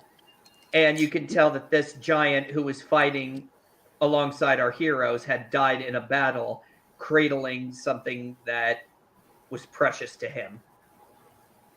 I can see that. What does the doll represent? Is that the Min-Mei daughter? It's the Min-Mei doll. These guys did not have daughters. The whole thing about the concept of protoculture was lost to them. These were people who were engineered to specifically be the most, durable, toughest motherfuckers you can in the deepest vacuums of space. That when it came to them, depleting by numbers, there was no means or ability to bring themselves back up. If a soldier's died, it's just one less Zentradi. Yeah. I understand. And that's what a Zentradi's life was amounted to. But then when they heard Min-Mei's song and music, they said, can I be more than just this? And this guy right here, we never know his name, but it's a powerful, iconic picture. It's like this Zentradi warrior died basically saying, I'm going to be something. Oh, powerful picture. Powerful image. It was still storytelling. It was definitely a still image in Battlecry, the game. Mm-hmm. In one of the chapters of the game, it really also zoomed in on the Min-Mei doll in his hand. Mm-hmm. That's great storytelling. It is. Thanks for explaining it, but that explains a lot, through the imagery. That's great storytelling there. That It's one. tells a lot. I will say this. I will definitely say this. This is the one show that reawakened my interest in what what happens to a country or what happens to a world when has happened, or at least when war is finally done, and how do we recoup from all that. I love stories like that. It really sparked my interest in writing stories like that too. What war does to us, and where do we go, and Hmm. what causes another war afterwards. But at the heart, and I think we've been dancing around this, which is another thing Robotech and Macross are known for. At its heart, it is a love story. And that's really what it comes back to at the end of the day, between the proto culture and all of this. It's about going out and finding somebody for yourself. Oh, it's Paulo Murray. Never mind. Sorry, I got his name wrong. I was just trying to see if he's still around. He's still around, but his name was it's own Murray. Is that Irish at all? Could be. Well, that's good that you make that point, Wolf, and you, Scooney, that these stories tell you that most people will dismiss it and say, "Oh, this is a kid's cartoon. I'm a grown adult. That's not going. I'm not going to learn anything from this kid's crap." I hear it all the time. Or they mock adults who read comic books. Say, "Well, that's kid stuff. You can't get anything from that. I'm going to go read something, I don't know, some author or something, Dr. Phil or someone, and get that message from that." But I always believe good stories are good stories, and it doesn't matter what package it comes in. So what you mentioned is, if you get that out of it, then it told a good story, and good stories are timeless and they're ageless. So everybody can learn from it. That's the problem with people today. They put a time limit or a label on something and dismiss it. But a good story is timeless. I know what we've got, but there's a reason that the Bible is still around. I'm not trying to be super preachy here, but there's a No, reason no, that no, the no, no. Bible, Do your Bible, best. there's a reason that the Bible is still around for most people, and the Bible is stories that may be old and ancient, but there's stories that still resonate today. So the same can go here. These stories are for everybody. I can also say this too, that this show really loved. I mean, you could actually say this show could have been a promotion for the Navy, because this show loves its aircraft carriers and it loves its jets. There's kind of a subject we kind of glanced over. I realized we were talking about how it's Minmay that draws the attention of a lot of the Zentradi, and how eventually in the story it's kind of come to the realization that Minmay's role is not only just trying to help people stay calm and collected during the fights, but at the same time it's been able to bring the enemy over to their side. Yeah. Well, and that's another thing too, through an act of music, an act of purity. Sometimes all it Like I takes said, is you pulled a Michael Jackson. Yeah. so He was yeah. very good at that. Oh yes. Oh yes, definitely. Scooney, you took the words right out of my mouth. This memory sounds like her ability to help people is through her music. And we have forgotten that. It's just like Wolf said, pulling Michael Jackson. You got it. I mean, man, when I hear "Man in the Mirror" come on, I still stop and just listen to it and sing it. I don't know why it is. It's just in these days and age, it's just a song I want to hear. So music is powerful weapon. It is, and she may not be a typical soldier, but her music. When you showed me the picture of the corpse with showing her doll and the music, that says the message right then and there. It's a powerful tool, and it's a tool that can bring So out the best in people.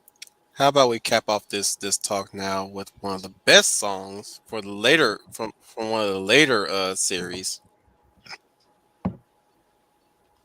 Square probably know what I'm talking about because I played this for him not too long ago. So y'all ready? Oh, shit. Go ahead. Go ahead. Oh, I as born ready. I'm listening. Oh, oh.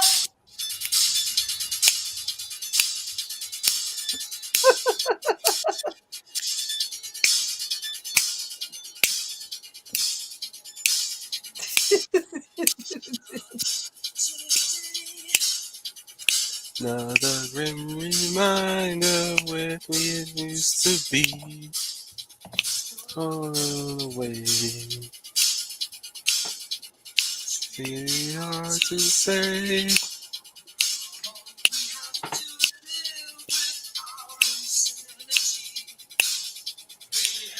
To pay the well we've done.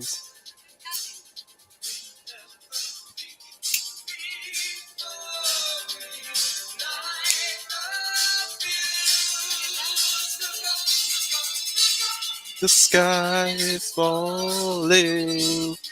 Is this a part of this show? Did you want to keep going? Sound like you were popping your fingers and dancing and kicking your feet. I said, let you finish. Oh, I just want to play a few minutes of it. That's all. Is it from this show? Yeah, it's from the show. It's from the New Generation series. Oh. From one of my favorite characters of that series, Yellow Dancer. Or Lancer, as Americans used to call him. And he's got a very intriguing story too. But we will cover that when we get around to getting to that version. Not version, but that season. Mm-hmm. And once again, prepare your ears to hear that song over and over again. Because that song will be in your head by the end of that series. Oh yeah. I mean, what's unique about both May and Yellow Dancer, they have two songs that they do sing, and he definitely does have a different song to sing. But the common one that they sing is really the ones that I just played just now, which is "To Be in Love," and for him, "Look Up, the Sky is Falling." Sometimes stage fright tends to play too, but like the main crux of it is that she's always singing that one, the "To Be in Love." Yep. Oh, William Sub has a comment. What does he My say? big problem is the 80s J-pop and love triangles. I'm already not a big fan of love triangles, especially if there's a lot of them. And J-pop, especially the story reasons for it, is a bridge too far for me. Depends on how you write them. I believe that, yeah. And again, too, Macross, Robotech, this was one of the first series that actually did this. So I kind of give, it's the pioneer, so I'm going to sound hypocritical, but I give it a pass. It's a pass because it was one of the first times something like this had been done. And I have seen this before done way better. And it wasn't done to be a cheap marketing. It was actually done for the story. Yeah, and sometimes it was done in a way where it was just to keep the story going, so I can understand that. So let me talk about what's on the list now before we start wrapping it up. So it's not a concrete list, but this is what we're going to be covering throughout the rest of this year, which I did mention Trigun. Definitely going to be talking about Outlaw Star. This month we'll be tackling Tekken Man Blade. I'll be giving you guys a whole month to get around to watching that. So we'll be covering that. How many episodes is it? 50-ish. No, that's fine. 10 30, episodes. 40-ish at least. Let me. That's fine. Let me look that up real quick. That's fine. 10 episodes a day. It's fine. That's fine. Yeah, let me see. Give me a sec. Tekken Man Blade. Let's see. Yeah, 51. Oh, wow. 51 episodes. Ooh, they got 1 through. Oh wow, they got 1 through 22 in a 6-hour movie. Oh wow. On YouTube, nonetheless. That's Williams' new comment on the bottom there. You know what? I just might watch this during my vacation. I wanted to answer Williams' question comment where he mentions he agrees with Gundam's preachiness.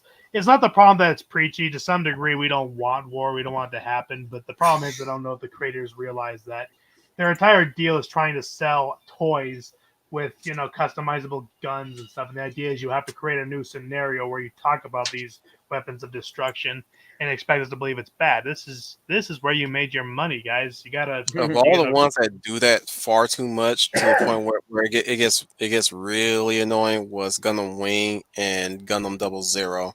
Yep. Oh yeah. It's like, imagine if 3M comes out and preaches people about polluting plastics in the ocean. Mm-hmm. For unacquainted, 3M is a plastics company. They make your wall tags, they make your tapes, they make the plastic lightsabers you grew up playing with as kids. Oh no, the worst case scenario one was definitely Gundam Seed / Destiny.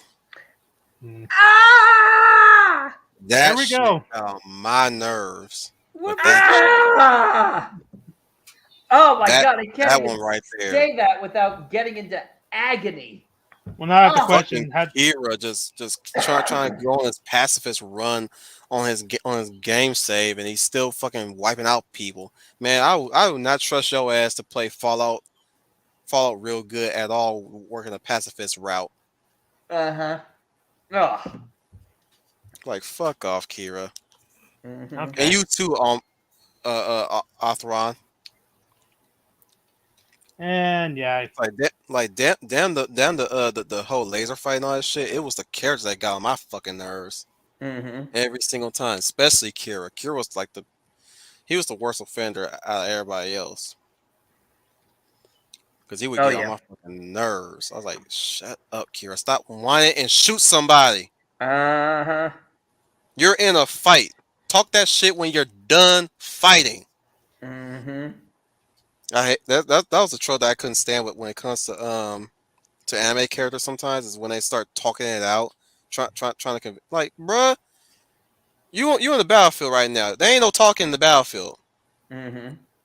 At this point, like at this point, the enemy has already made up his mind, his or her mind, on what she gonna do to you, what he or she gonna do to you. So stop trying to talk to him at this point. You done talking.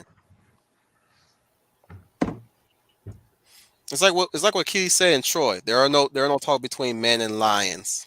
There are no talk pacts between lions and men. Exactly. That was a great moment. As inaccurate that movie was, that was a very. Please remind me another quote: "Lions do not care about the opinions of sheep." Mm-hmm. Tywin Lannister. Yep. I thought that was a well-known quote. Somebody said it before that. Probably.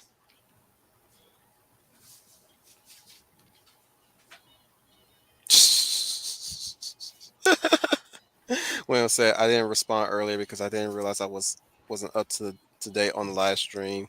LC killed my love of giant robots until Pacific Rim, and then they killed it with a sequel, but they rose it back up with an anime series. I loved Pacific Rim. I don't know if Pacific Rim is what carried my love for mechs again, but it's what brought it back. Well, that's another thing too, is that if Robotech was the ushered in the if Macross ushered in the golden age of the mechs, by the time we got Gesundheit, it was the anime of the 90s, Neon Genesis Evangelion, which was the deconstruction of the mech genre.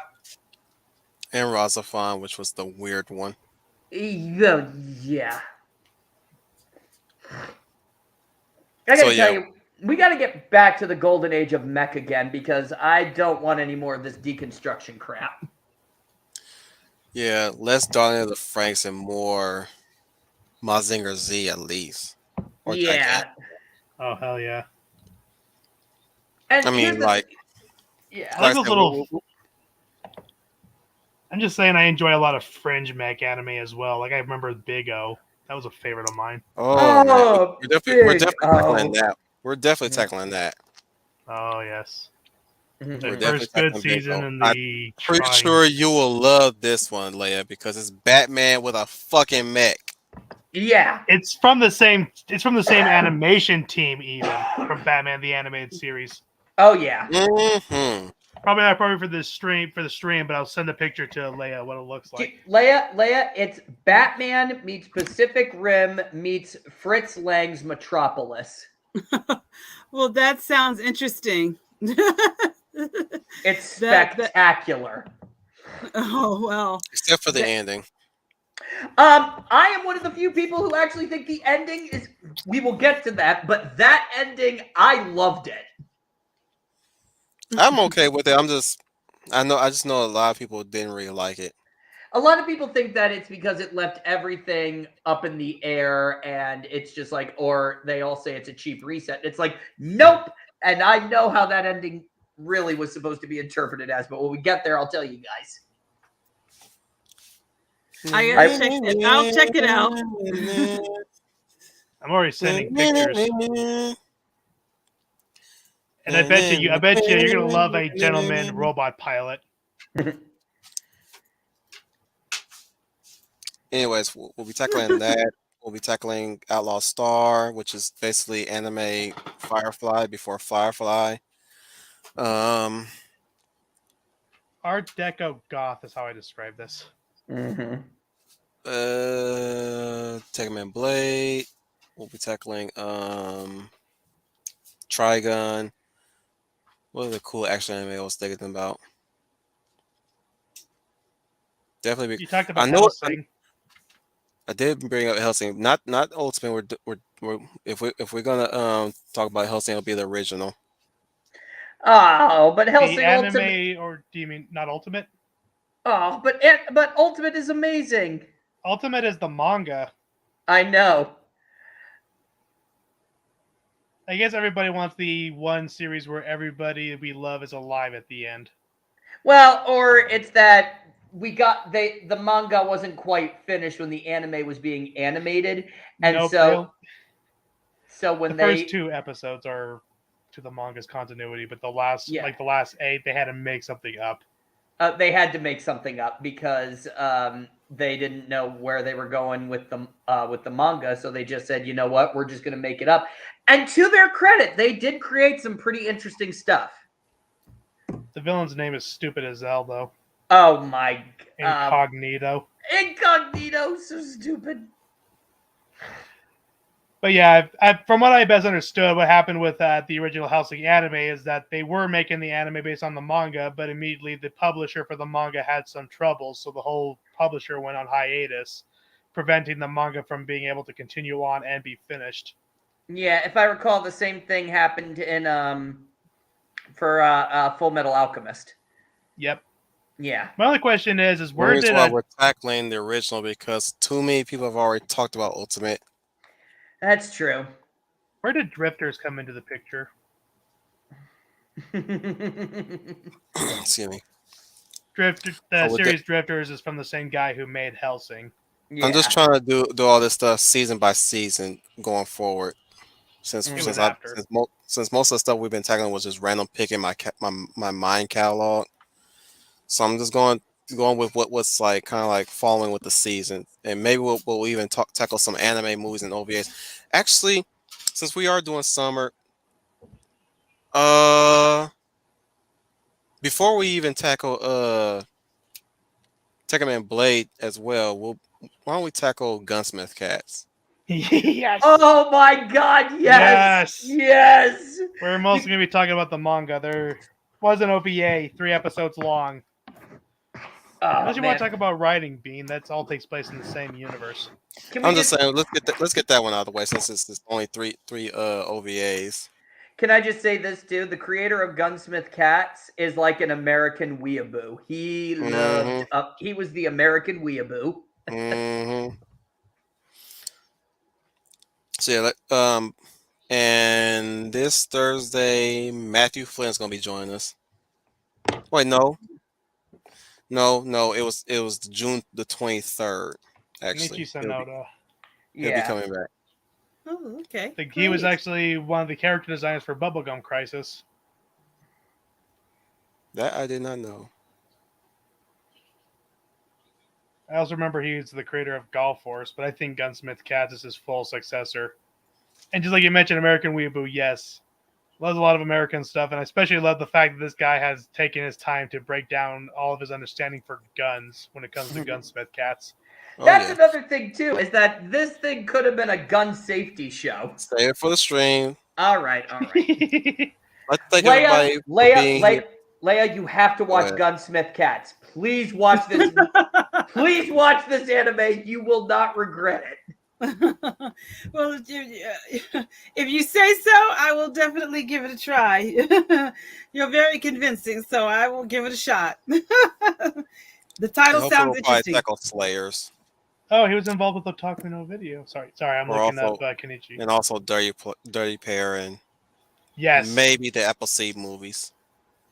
it is so hard for me to sell Dirty Pair to people because they think I'm talking about a porno. No, the name is synonymous to the fact that these characters are supposed to be special agents, help to defuse the worst of situations, only for the fact that they always do a messy job at it every take. So the world That has dubbed and New Dominion Tank Police Oh, that's a good one too. and Black Anime Magic or M66. are we talking about manga or anime? We're not doing any more manga studies, Okay, guys. no I'm more. sorry. No more manga studies. I think the anime that- they did for Tank Police is decent. Yeah. Just want to open doors to people to anime that they missed out on and probably didn't even know exists. You know what I'm saying, guys? Yeah, So those forgotten 90s gems. definitely Black Magic M66. We're definitely tackling that. I'll link you guys that. I'm definitely gonna set that up for you. In fact, we'll tackle that before I go to vacation. So if it's only animes and not mangas, that knocks Dragon Half out, doesn't it? If you're talking about the anime, I guess. Well, wait. Which I is thought. like 2 episodes. Are you going on vacation Actually, next going on- week, yeah. Yeah, next week. Oh, there's a good one I can recommend. Is I know the manga itself was originally more dramatic, but I know the anime adaptation was just balls to the wall comedy, and that is XL Saga. Oh God, yeah. Yes. As a matter of fact, you know what? We can talk about Black Magic M66 this Thursday, or maybe I'll just save it up for the 21st when we come back. Oh, Dominic Powell just said about my comment about drifters. Mm-hmm. Yeah, you know what? Do you guys want to do it this Thursday or maybe Saturday? I say wait till you come back because I'm booked. Right. All right. So yeah, the 21st we'll tackle Black Magic M66 Excellent.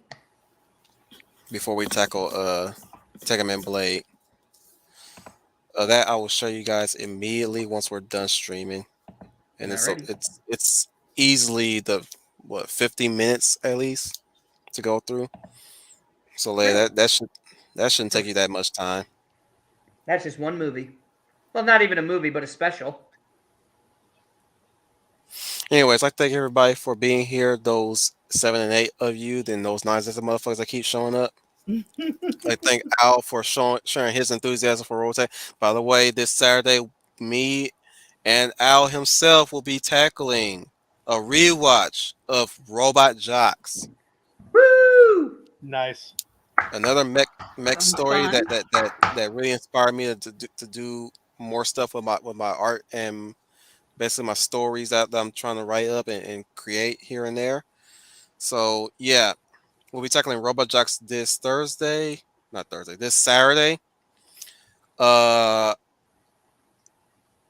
Let me see. In June, on I believe it will probably be the 18th, which I'll be back for that. We're tackling Pacific Rim, Nice. him and I.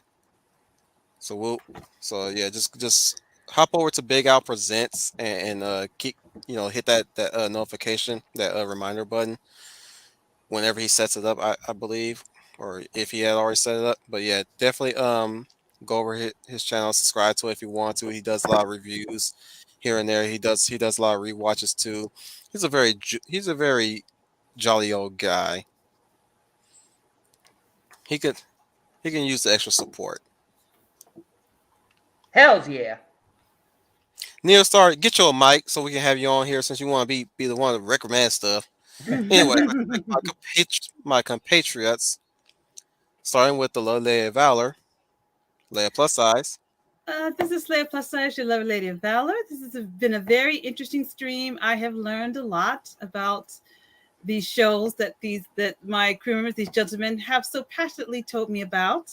And it's always good to speak to people who have a lot of passion for what they love. So I've learned a lot. So maybe in time I will get a chance to check some of this out. But I thank you all for coming. And if you have a suggestion of what you want us to cover or chat about, please leave the suggestions. We always love to hear from you. It helps us out. You're part of this show too. And until I see you next time, have a good evening. The Deseret Bull, Redneck. And I forgot what I was going to do as a closer today. Oh. I had a good one, and I forgot it. Just say bye-bye, fool. It'll come to you next time. Bye-bye, fool. Coming to you live from a basement buried deep underground with good Wi-Fi. It's the Schooner Tuna. Hey, this is UN Spacey Wolf Squadron number 2, Schooner Tuna, coming at you live from a basement underneath that the is government not right. facility. You can't do but that. With excellent Wi-Fi, this is Schooner Tuna. Do not forget to like, share, and subscribe. And if you like what you saw, please recommend any anime that you'd like, and we would be happy to review it. And until then, this is Schooner Tuna returning to base, sir. You can't use that. You know Scoony's not going to react to that. That's going to distract him. You put that on me. You're doing it for him. I'm telling you, right? I don't even know what I saw because every time when it's my turn to close, I say, "Oh, I know he's going to try something." I shut my eyes and I just start talking. I turn my head and I miss the Henry Cavill ones. I'm ashamed about that. That's okay, Redneck. I feel your pain. No, I have to keep my eyes open, and he has to show. I think he would show that at the end, but he put that in there at the end. You see the beginning, but I didn't think you would do it where everybody's closing. When it should be nice, kindly remarks. Spend your Will Commander Wolf 10 once again. Remind you guys to always stay safe and always protect your loved ones and do whatever it is that you can to, you know. I'm at a loss right now. I'm a little weary, but at the same time, yeah, you get my drift. Anyways, remind you guys once again. Remind you guys once again, you are the UN Spacey. Welcome to Wolf Fleet.